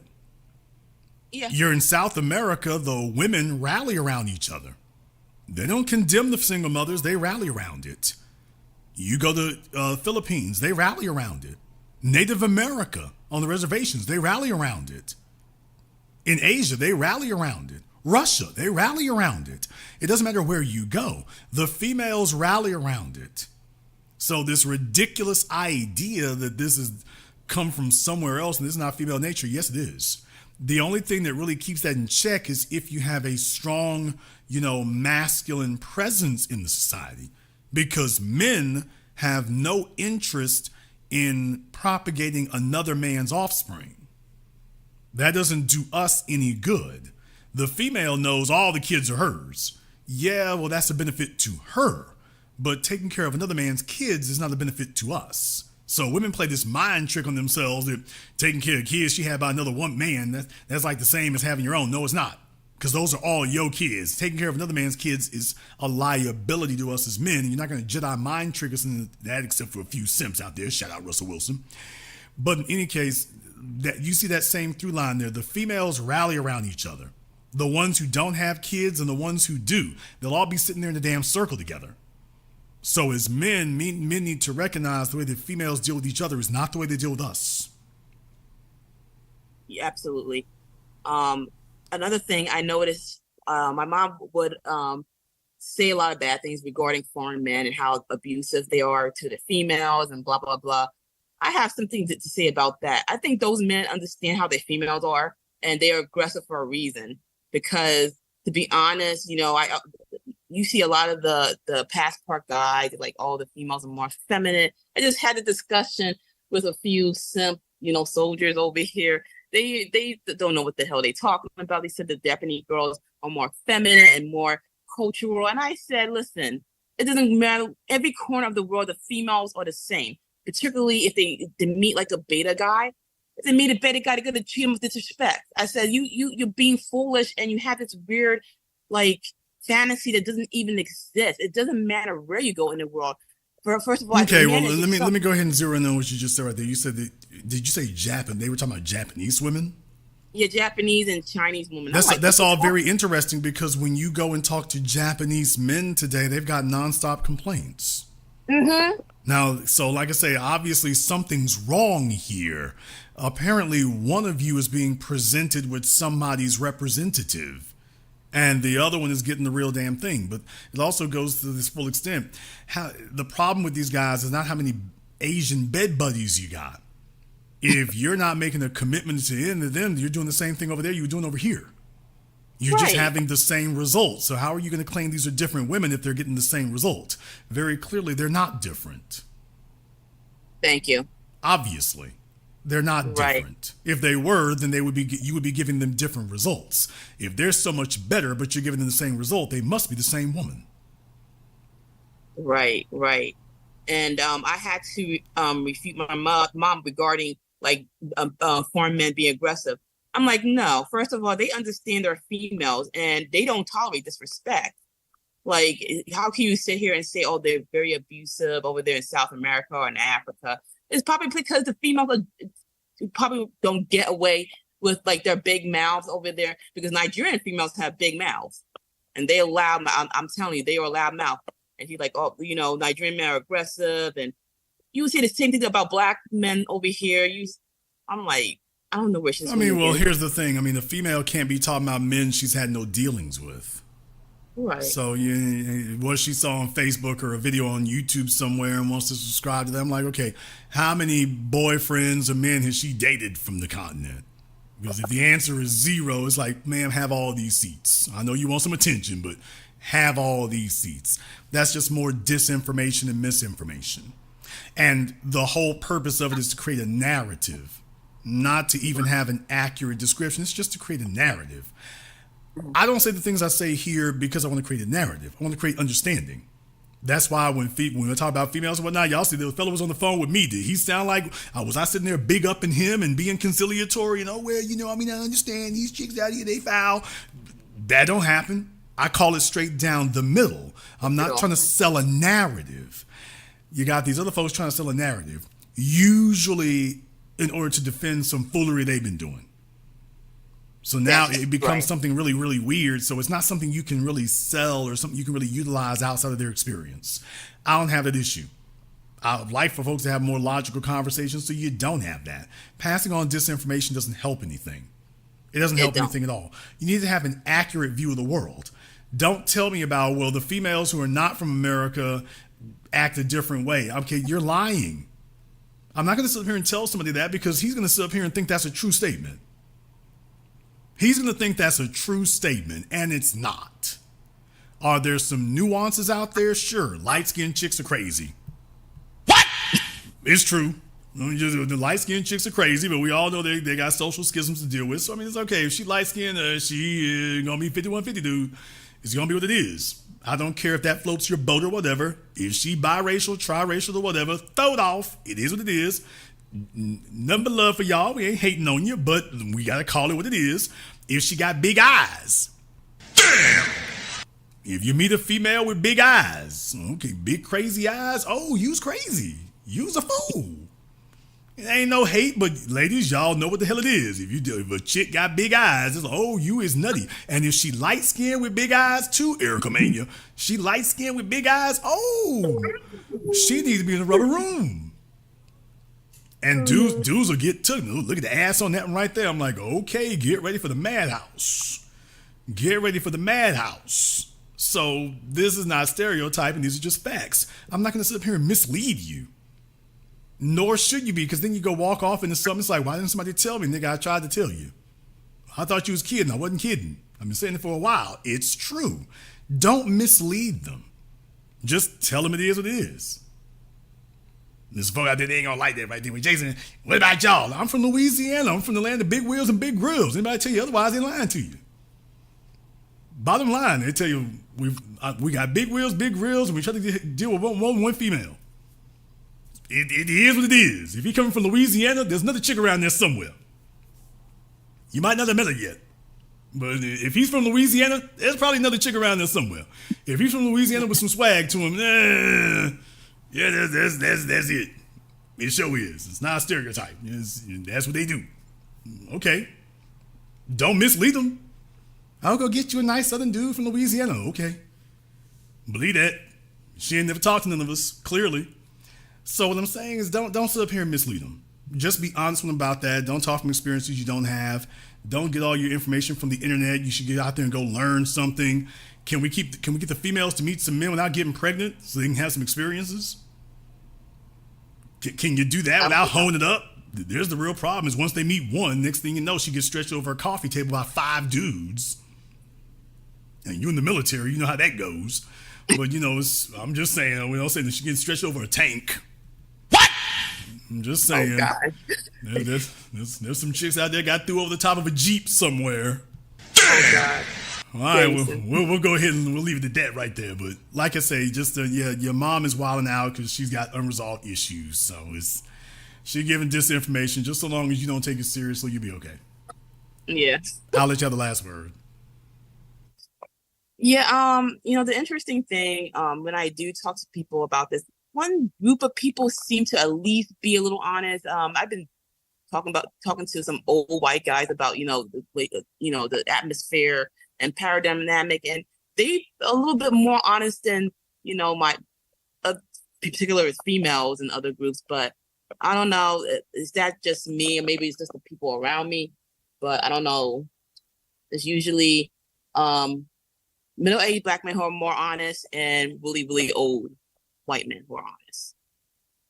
Honest about what? About like the situation of like females and male dynamics. I don't know about, certainly honest is a relative term. My real thing is not, it doesn't matter to me if they're honest if he's an idiot. Nigga, please. There's my issue. I don't care if he's honest, if he's a freaking moron. If he's constantly making mistakes and constantly getting himself into jams, do I care that he is, quote, honest? Has he become insightful? Has he become wise? Is he middle-aged and he's become better at these things and he's got a handle of it, and he's able to get himself in situations we want to be in? Or is he just talking about all the damn mistakes he's made? Ooh, I don't see a whole lot here. Okay, what did you learn from it? I learned this rub out here. It's just, there's the real problem. And most of the middle-aged guys, I just got to say, especially military. Let's just call it what it is, Timmy. I know you don't be biased now, baby. Full damn well, the middle-aged dudes we at there, it's like, it's Trick City. Come on now, it's Trick City. That's what you start the call talking about. It's Trick City. The fellas in the military know it's true. You know, they know it's true. It becomes a crutch. Everything becomes about shore leave and running with the foreign hoes and stuff. Everything becomes about that. So they don't actually have any game or any ability of that. You know, just they know how to be a walk-in benefits package. Take that away from them, and it's a real lame situation for most of them. Right. It's a real lame situation otherwise. And the older they are, the more lame it is. I mean, I've told y'all, I'm from Shreveport and stuff. So when you got the airmen and stuff at Barksdale, Fort Hood, Fort Jackson, you know, when you got the military housing and stuff, all they do is mill around all day. Come on now. All they do is mill around all day and be sleeping with each other's wives. There's the other thing.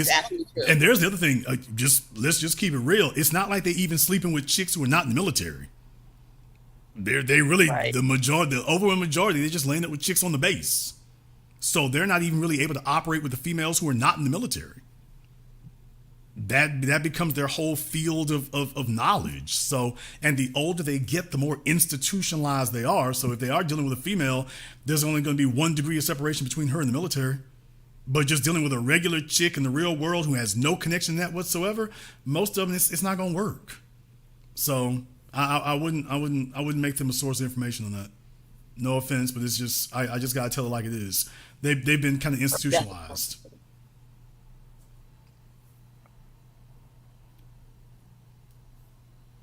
I'll let you have the last word. Appreciate it. Thank you. I appreciate your time, and you have a good morning, or it's morning here. It looks like the old video game Doom over there. When you walked outside, it looked like the landscape from Mars in the old Doom video game. Thank you very much for giving us a call. Y'all can't see her, but when she went outside, it looked like when on the old Doom video game when he went to the moon. I'm like, okay, it's all gray and overcast. Where in the hell? No, you can't fool with the chick was in the military. Come on. How many fellas out here telling themselves they can deal with a female? Fellas, come on. Red flag? Military is a major red. I'm not going to sit up here and lie about it. Let's just call it what it is. I ain't got no hate for it. I'm just saying, hey, we grown folks here. Let hoes be hoes.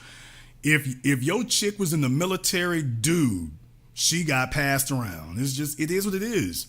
If she has spent time on a base, Lord help you if she spent time on a ship. Damn! If your chick was in the Navy, if she was in the Navy and she served on a ship, dude, them fellas was beating them draws down. Every dude ever been in the military, y'all know, especially the Navy cats. Oh, if your chick was on a ship in the Navy, oh, them niggas was giving her the people's elbow. You know that. She didn't even get out to sea good. She didn't get out to sea good. On them ships, they constantly having to keep them hoes on STDs and pregnancies and stuff. They're constantly dealing with that. Y'all know it. Come on now. I'm not breaking news. Any fella in here talking about he done got with a chick in the military, it's okay, bro. Just, hey, do you, man.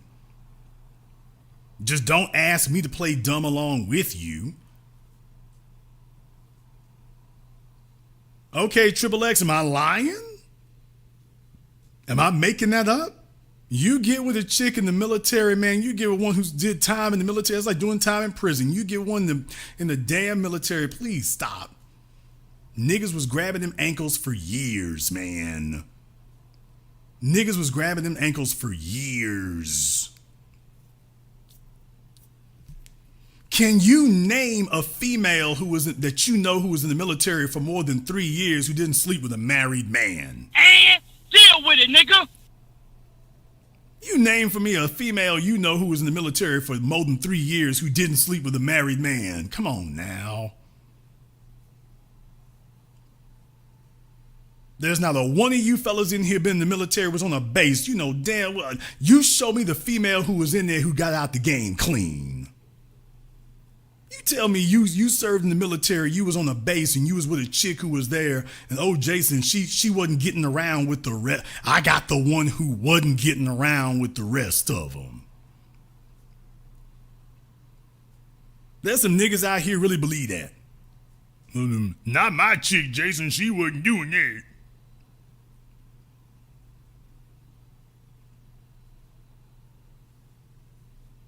I got the good one. The rest of them on the base, they were doing that. But my chick wasn't doing that. The rest of them on the ship, they were doing that. My chick wasn't doing that. You giving them bad names, Jason. You don't know everything. There's dumbasses out here who actually will tell you that.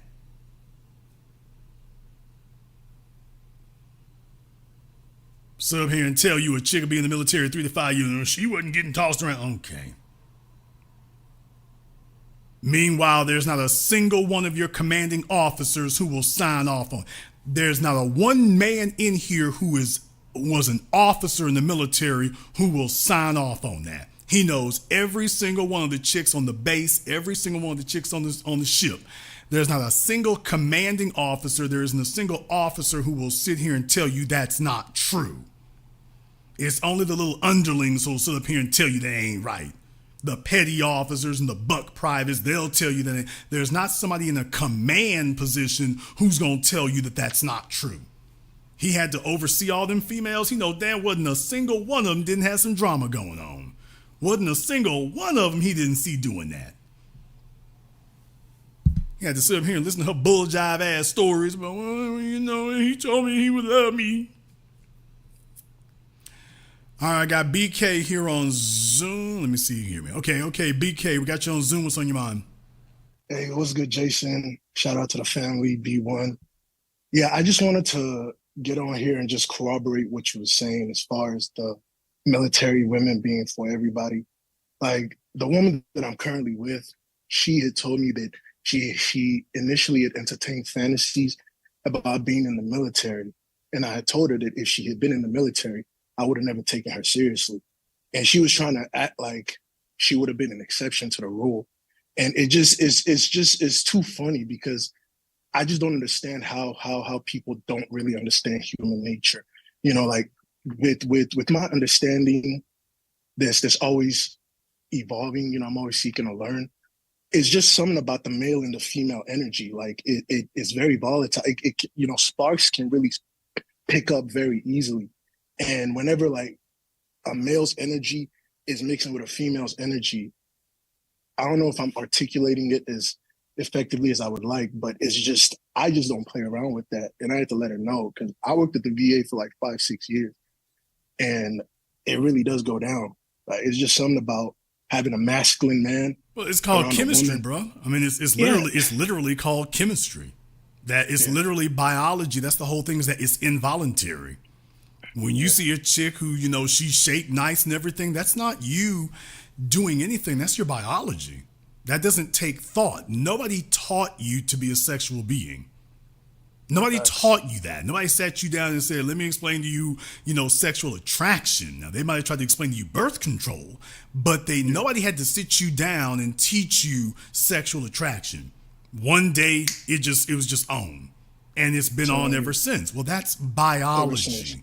So, yeah, that's literally it works. Now, where it gets into trouble is what you were just describing, which is where people, they're not playing dumb. It's just that it's not in their interest to acknowledge it. When a fella is a sexual scavenger, it's not in his interest to acknowledge red flags. It's not in his interest to acknowledge problems because all you're doing is making a hard situation even more complicated. He's looking for a damn way out. He's looking for an escape hatch. He's looking for a way out. He's looking for some relief. He's looking to fix this issue. And every time you keep telling him that's not going to work, all he hears is you're making it harder. He is more interested in resolving this than he is in avoiding the complications that could come with it. Valid points. So there's the reason why they walk off into that. It's not that they don't see it. It's just that, you know, it's not in their interest to acknowledge it. Yeah, because sometimes, you know, I tell my lady that I guess I have trust issues or whatever, I tell her that it's come from my study of human nature. To me, trust is higher than love. Like I could love somebody, but I don't trust them worth a damn. So it's like, I try not to live in a delusional space. I try to live very factual. I tell my girl that I don't believe in love, and she thinks that means that I don't have love. I'm like, no. Like for me, love is an action. Like you could tell me you love me from here till tomorrow. Like, well, it's more than that. Love is an opinion. Yeah. Mm.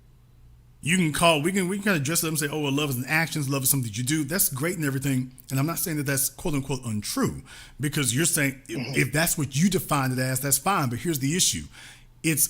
Love is subjective. Mm. Literally, you cannot be wrong as long as you believe it. Whatever your definition of quote love is. Let's take children, for example. Some folks say love is spanking them. Some folks say that you don't love your kids if you ever spank them. Who's right? Which one of them is correct? Well, the obvious answer is both of them. They're both correct. Because it's subjective, it's an opinion. If you say that this is love and you truly believe that, you're right. And if somebody else says that no, it is exactly 180 degrees the opposite, they're correct also. Neither one of you is wrong. If you say this is love, that's what it is. Period. Nobody can come to you and tell you, no, this is what love is. No, they can't. They can tell you this is what love is to them, but not to you. Mm-hmm. So you can't base relationships on love. It's crazy. It's better. The only thing you can really base a relationship on is what all relationships are based on, which is mutual interests. Mutual interest, yes. Not feelings. Yeah. Now, even then, you have to be careful, because now you can be taken advantage of if people try to make mutual interest transactional, which is what usually they try to do to men, is try to reduce things to transactions. And everything in life is a transaction. That is true, but everything in life is not commercial.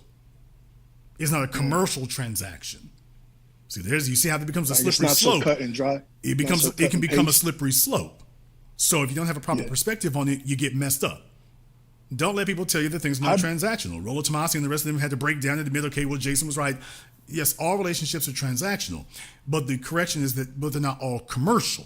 If you start defining relationships as commercial, especially personal relationships, now you're in trouble, because now you start bargaining. That's okay in the capitalistic marketplace. Relationships at your job, relationships at your business, those are supposed to be commercial. They're not supposed to be emotional. You get that? Mm-hmm. Those relationships are supposed to be commercial, not emotional. They're supposed to be commercial transactions, not emotional transactions, not validational transactions. So you see, those things belong. There's a different pocket that each of those belong in. They have a place. Where we get into trouble is when we start mixing them, because we want to mix them. Yeah. You have customers. Your customers are supposed to be polite because that helps you get business done. It doesn't matter if your customers personally like you or not. You don't need that. It's nice to have, but you don't need it. The only thing you need is for them to pay for what they got. Now that's what you need. It doesn't matter how nice they are if they never pay. You can keep your business open if they pay and they're never nice. You cannot keep your business open if they're nice, but they never pay. So that's how a commercial relationship can go. As a man, the reason why trust is essential for you is because you cannot have respect without trust. You can't trust someone you don't respect. You can't trust someone you don't respect. You, as a man, you cannot trust someone you don't respect. And you can't respect someone you don't trust. So my philosophy with trust is that it's circumstances multiplied by loyalty over time. So if the circumstance shows up and she shows her loyalty, over time the trust builds. Because it seems like such a goofy approach for me to just give trust, and not and just be living. Well, no, you don't give trust to anybody. Trust is like respect. I mean, respect is earned. So that's what I'm saying. You can't trust them if you don't respect them. You can't respect them if you don't trust them. So it has to be earned. But I want you, more than trying to reduce this to an equation, I want you to understand why you need it. You need to be able to trust this woman because remember, you sleep next to her. A True. man is, I've Shawty taught you could- all this a million What? times. You are at your most vulnerable when you asleep. This woman has access to you when you are asleep. You are at your most vulnerable. You have Scary got stuff, to but be that's true. able, the reason why you have to insist on respect and trust is because I cannot have you around me at my most vulnerable and I do not respect you. I don't trust you. You can't, do you understand what I'm saying? You can't even be here. I do. I'm talking about when Yeah. you're talking to her. Baby, you can't be here. Yeah. If I don't trust you, you can't be here because I'm going to sleep in a little bit. And if you're still here, oh, you can't be here at all if I don't trust you. You got to go. So the only way you Shawty had to can be work. here is if I trust you. If I'm going to close my eyes, that's not optional. We can't be kind of cool. Mm-hmm. We got to be 100% cool if I'm going to close my eyes around you.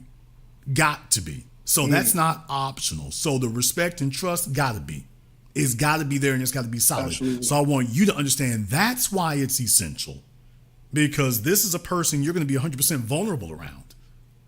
On levels that I don't know you're about on 100%. levels, dude. If you sleep around this person, you're vulnerable. If they've got that's true. personal That's true. access to you, you're vulnerable.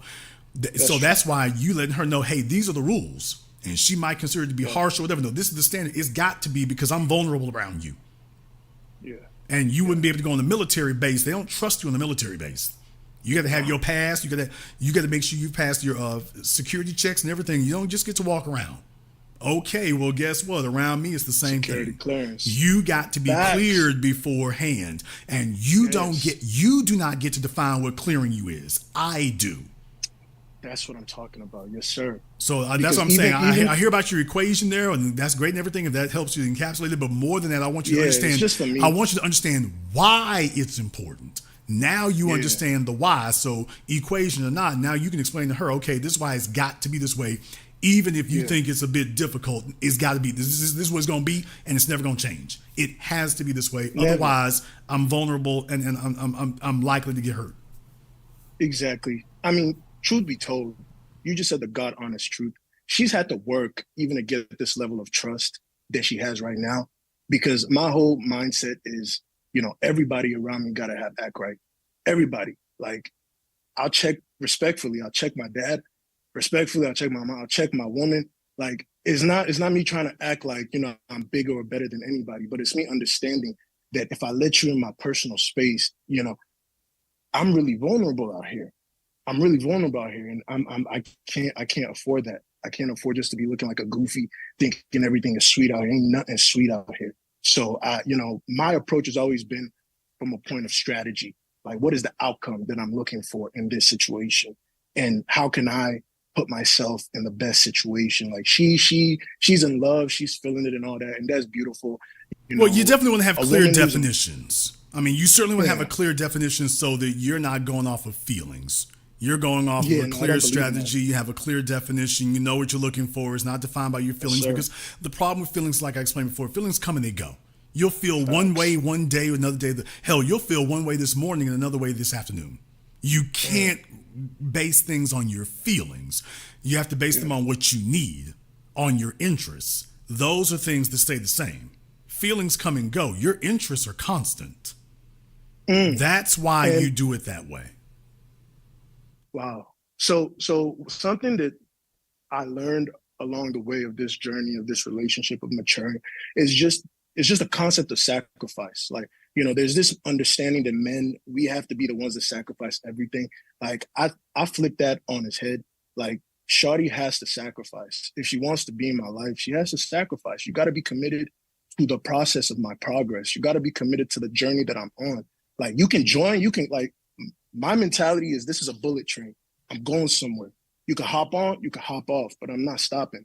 So it's one of those things that words sound nice. Something that she knows is that words sound cool, but you got to show me something. And it's the same thing. Here's where we messed up.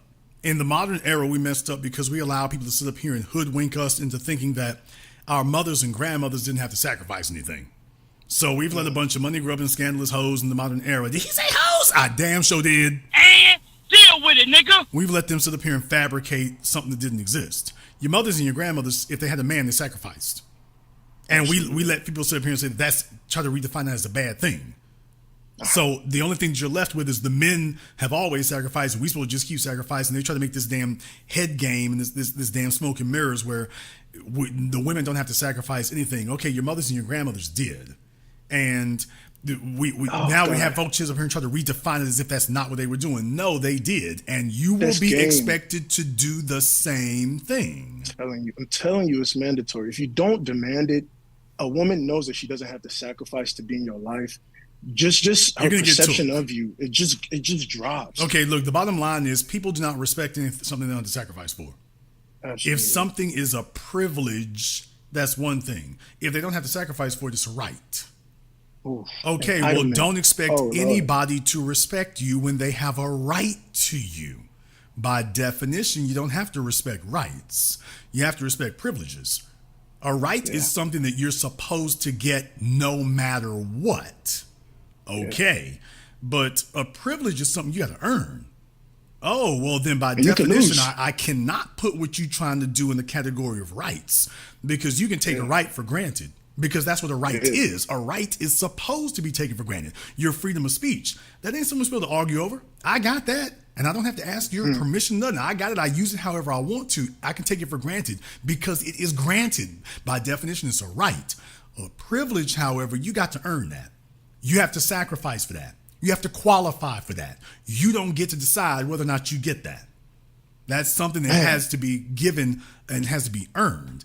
And this idea that we can have privileges that basically are given to you the way rights are, that's what's entitlement.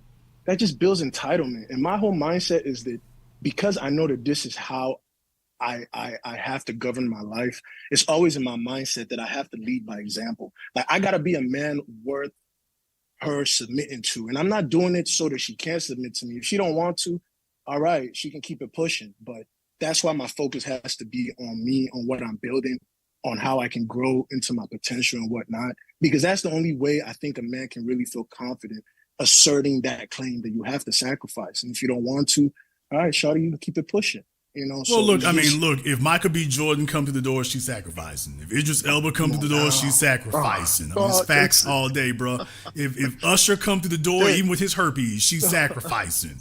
You show up and all of a sudden it's supposed to be a right. No. She's already shown you this is what the real is.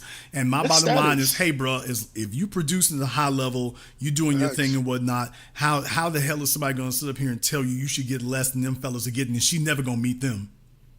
She never gonna meet them. So there's the real thing. You sitting right there in front of her and producing, but you're gonna get less than a fantasy character in Hollywood. Hell no. At some point, you have to look at yourself and say, okay, what's my worth? What's my value? I'd rather be by myself. I would rather be alone than have to deal with a woman who feels like, I'm privileged to be with her. Like, no, I'd rather be by myself, because at the end of the day, like, this is my world, and a woman is supposed to enter my world and make my world better. It's supposed to be my help. Like me, I want to see my woman thrive if she's a woman of character. But if she's just someone who's trying to tell me do this, like, what? No. Well, the only thing I require of you all is that you can have demands, but as long as you actually have benefits that come along with it. You know, if you're the average guy, then you should expect average treatment. And average treatment means you're going to struggle. What? Yeah. The average guy is struggling. Okay, well, you're going to get some struggle love. You tell me you want better than that? Okay, then you got to be better than average. That's just, it is what it is. Now, if that's what you're doing, well, now you get to call shots. Now you get to call hands. But the only thing I require of you is don't be the average guy expecting above average results. Yes, sir. So if you want above average results, you need to be the above average dude. It's just that simple. Absolutely. Thank you for all you do. You know, I'll land my plane right there. I appreciate all you do, sir. Thank you very much for giving us a call tonight. Yes, feed the troops. Feed the troops. But also be able to define who your damn troops are. Erica Mena. Erica Mena is a good side chick. DJ Envy did it the way it's supposed to be. She was a side chick. And that was it. That's what she qualifies for. That's the position she can handle. She can handle being the side chick, get her hair done, get her nails done. That's where she's supposed to be. That's the position she can handle. That's the position that's within her pay grade. That's within her capacities and her capabilities. That's where she's supposed to be. Fellas are out here giving promotions to chicks who don't deserve it and can't handle it.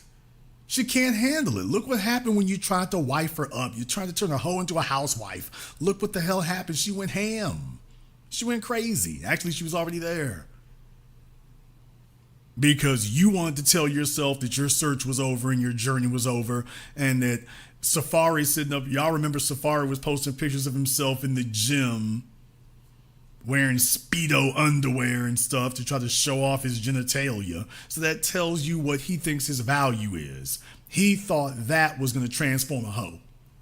As if hoes are not swimming in sex. He thought that was going to do it. Talk about simple-minded. He thought that was going to transform this female. That's how simple-minded he was. The bottom line is she is hoe material. It's like, okay, leave her where she is. Deal with her from that position. If he had kept, which is what everybody else did, DJ Envy was the smartest one.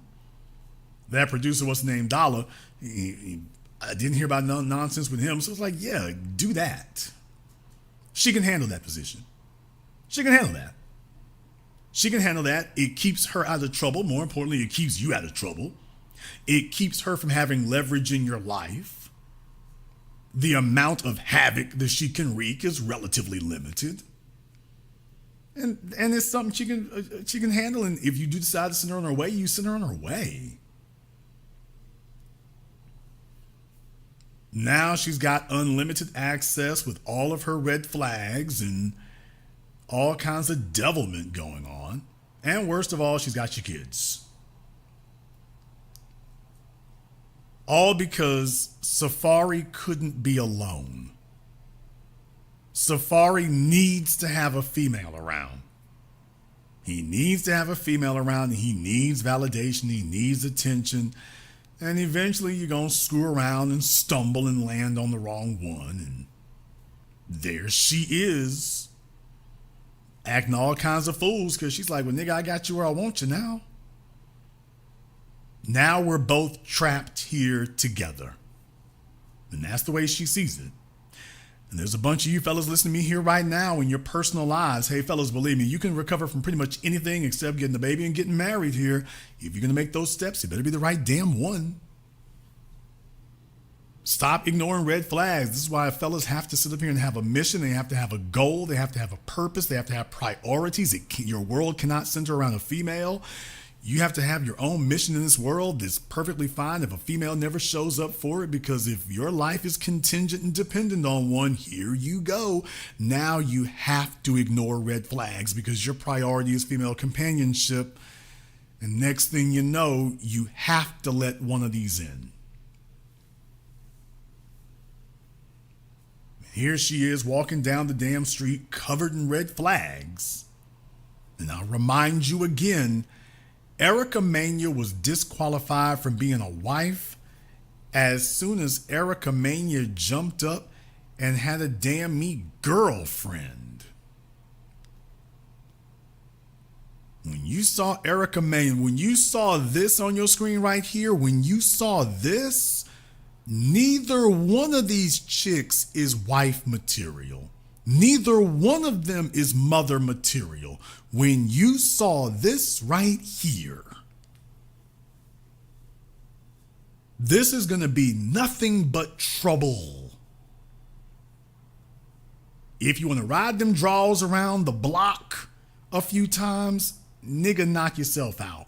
But make sure that when you drop her off, you can keep rolling and leave her where she is. When you saw this ain't no game, fellas. This is not a joke. This incessant fetish to have threesomes and a chick who's down to sleep with other women, bruh, that's not balanced. You can't have your cake and eat it too. Wouldn't it be great to have a wife who likes threesomes? Actually, no. Now you're seeing what happened. Yes, a chick who kisses other chicks, red flags. A chick with a crazy ass sexual history, red flags. A chick who's had sex on video, red flags. A chick who has had a bunch of dudes on top of, red flags.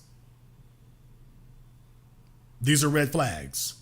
Tell yourself they're not. Tell yourself it isn't.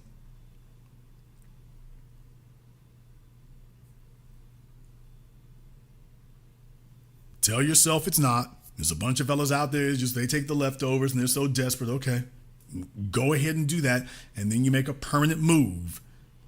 Well, I'm going to rehabilitate her. Okay, how'd that work out for Safaree? How'd that work out for Safaree? Or any of the others you know? By the way, you notice that neither one of these females, neither Sin Santana nor Erica Mena, by the way, how their personal relationships go after them two got together, by the way. They don't want to be with each other, and how about with the men they got with? How's that worked out? Okay.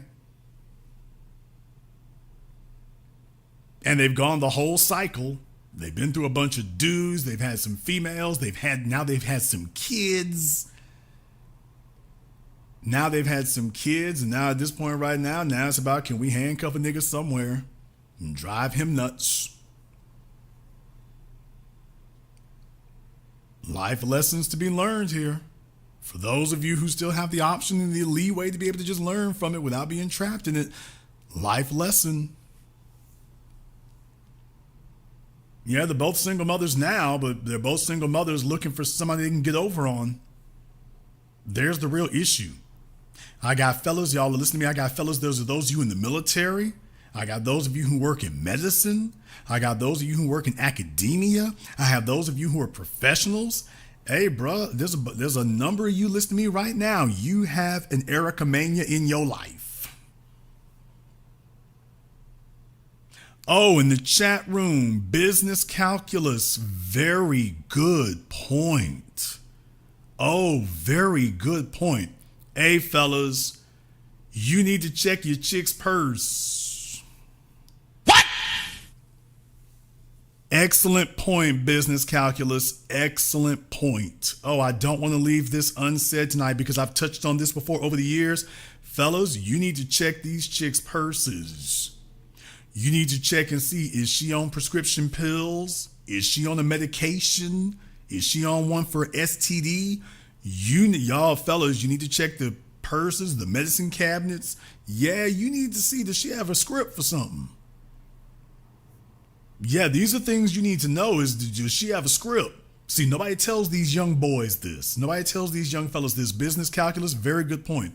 I've touched on this over the years. Thank you very much for reminding me. Very good point. Very good point. A female will tell you about every damn thing except what kind of pills she on. She'll tell you everything except what kind of prescription she's on. A bunch of chicks out here, borderline personality disorders, schizophrenic, depression, bipolar. You go rummaging your way through that medicine cabinet one time, it's like, oh hell, I can't even say the name of this drug. Then you'd be like, I'll be damned. I thought this was rare. Folks, please understand, at one time, Zoloft was the most prescribed medication in America. Please understand that. At one time, Zoloft was the most prescribed medication in America. Doctors were giving out prescriptions for Zoloft like they were giving out Tic Tacs. Antidepressants have always been very, very high as far as prescriptions given out. Very high. And please understand, as females get older, ladies, I got to read the mail. Please remember, men commit suicide more, but males are more successful at committing suicide, but females attempt it more than men. Damn! See, there's where the math comes down. Please understand that. They talk about how men commit suicide more often than women do. Well, no, what you mean is that men are successful at it more than women.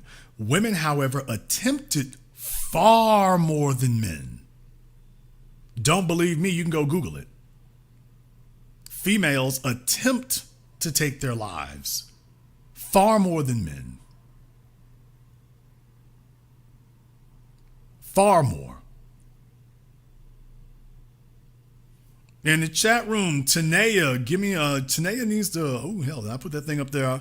Tanea, I'd like to get some information on that, ma'am.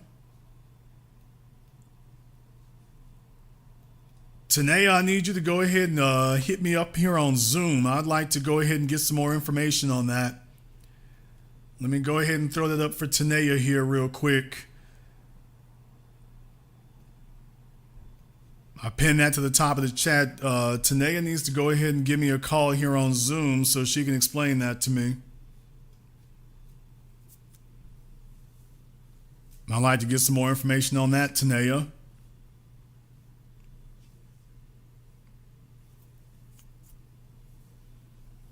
We'll give Tanea a couple of moments here. Yes, she sounds serious to me too, so we'll give her an opportunity to go ahead and explain that. We'll give her an opportunity to go ahead and explain that. I'm sure she's not just jumping up in my chat room to go trolling, so I'll give her an opportunity to go ahead and explain it. But by the way, for those of you who not checked the numbers on that right there, yeah, by the way, men are more successful at committing suicide, but women are far more numerous at attempting it. Far more females attempt it. You have far more women who attempt suicide than men who actually complete it. And as females get older, that's why the numbers for antidepressants and whatnot skyrocket. We got an issue there. We have an issue there. And what I'm saying is, by the way, as a man, do you even know what that is? Did you check on it to see? You going through the damn cell phone to see whether or not they've been sleeping with other people. By the way, have you seen what's going on in that bag? Have you seen what's going on in that bag? And for most of us as men, we see females want to carry around their purses all the damn time. Talking about they got allergies. What? Let me jump over here on Zoom. I think Tanea is trying to give me a call here on Zoom. I'm waiting to see if her Zimbabwe broadband comes up there. All right, Tanea, it's going to be just you and me here. Nobody else can see you, but I do need you to turn a light on for me. That's all, just so we can make sure we don't have any trolling issues. Nobody else is going to see you except me. So just like my previous caller there, I'll make sure about that, but I would just like to make sure we don't have any trolling issues. So I will request that one last time. After that, we'll have to do permanent vacation, but Tanea, it's just you and me. Nobody else is going to see you. We're not going to have anybody else see you there, so I just need to make sure we have a microphone and the camera turned on just to make sure we don't have any trolling issues. That's all we ask. And then by all means, I would love for you to go ahead and explain that for us. Okay. I'll give Tanea here 5 more seconds, and then we have to move on because I can't have folks sitting here all night. So Tanea, I need you to go ahead and turn the light on for me, ma'am. It's not that difficult. Okay, Tanea, I'll give you 2 seconds there, baby.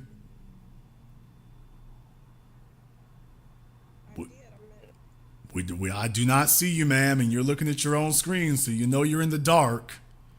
So let's not play around. We're grown folks here. At least we're supposed to be. You're not helping your point.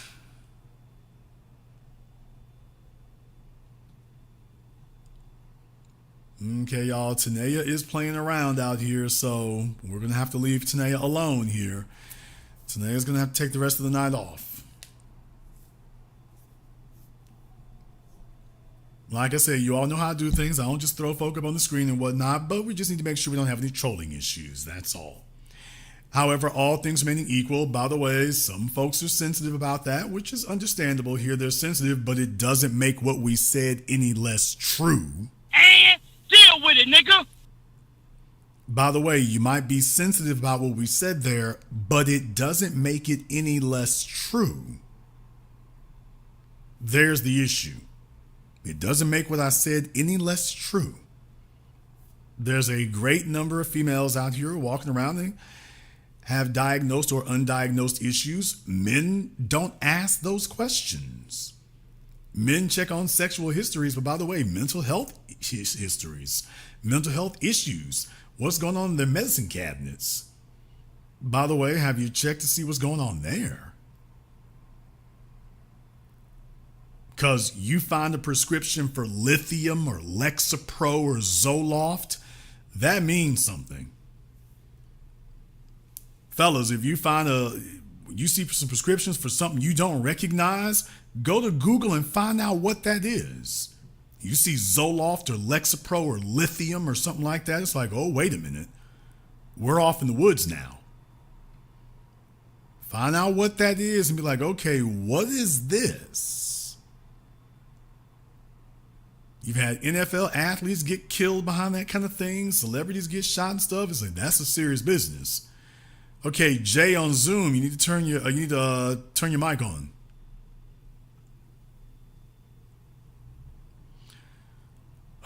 Okay, folks, let me go ahead and turn off Zoom there because people are abusing their powers. Let me go ahead and turn it off there. Yeah, like I say, man, that's something to keep in mind. That was a very good point. While men are checking on things and whatnot, you want to talk about red flags?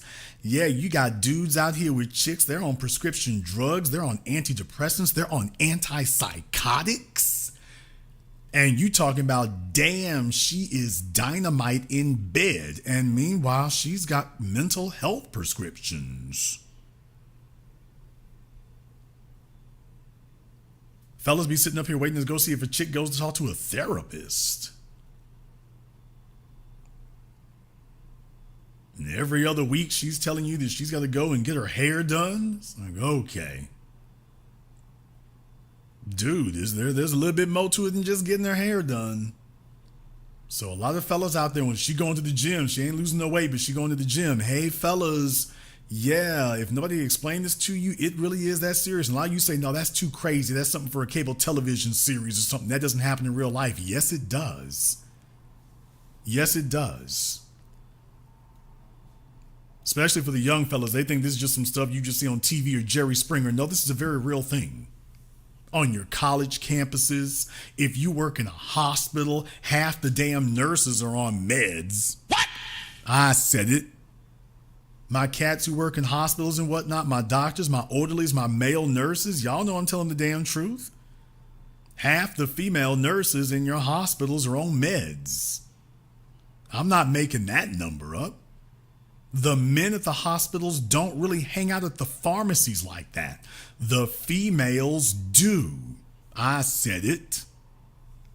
Yeah, at these hospitals, the men don't really hang out at the pharmacies like that. Every fella in here who's ever worked in a hospital, you know damn well all the females know where the pharmacy is.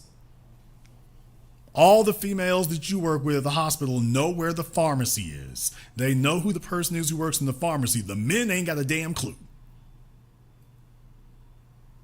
Except the doctors. All your female co-workers at the hospital, they know how to get a script. All the females who work at the hospital, they know how to get a prescription at the pharmacy. The men don't know a damn thing.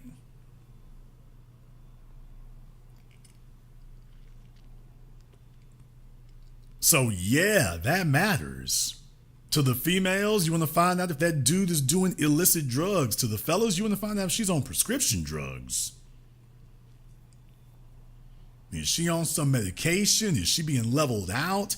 Has she had a history of, quote, counseling? If she's had a history of counseling and talking about from her childhood and whatnot, yeah, that's something to keep in mind. That's something to know about. Now, let me go ahead and hit you with the triple whammy. You sit up here and do that, and then next thing you know, you're like, okay, you find out she's been in counseling since she was a kid. She's had a couple of girlfriends. She's had a whole laundry list of men she's been with. Smoke a little weed. Then you talk about she likes to fight hoes too. Like, oh, you're never going to have a day's peace. And you just worrying about, yeah, but she's liquid dynamite in bed. Okay. These things go together, man. These things go together. It doesn't just happen out of nowhere. It goes together. Red flags never just pop up, folks. Red flags never just pop up. Somebody said Remy Ma. She's a waste of dark skin. Beautiful, luscious skin tone if you can deal with the insanity that comes with it. And furthermore, why would you want to? But she is a waste of luscious skin tone. So it's just, there you go. There you go. Yeah. Yeah. Yeah.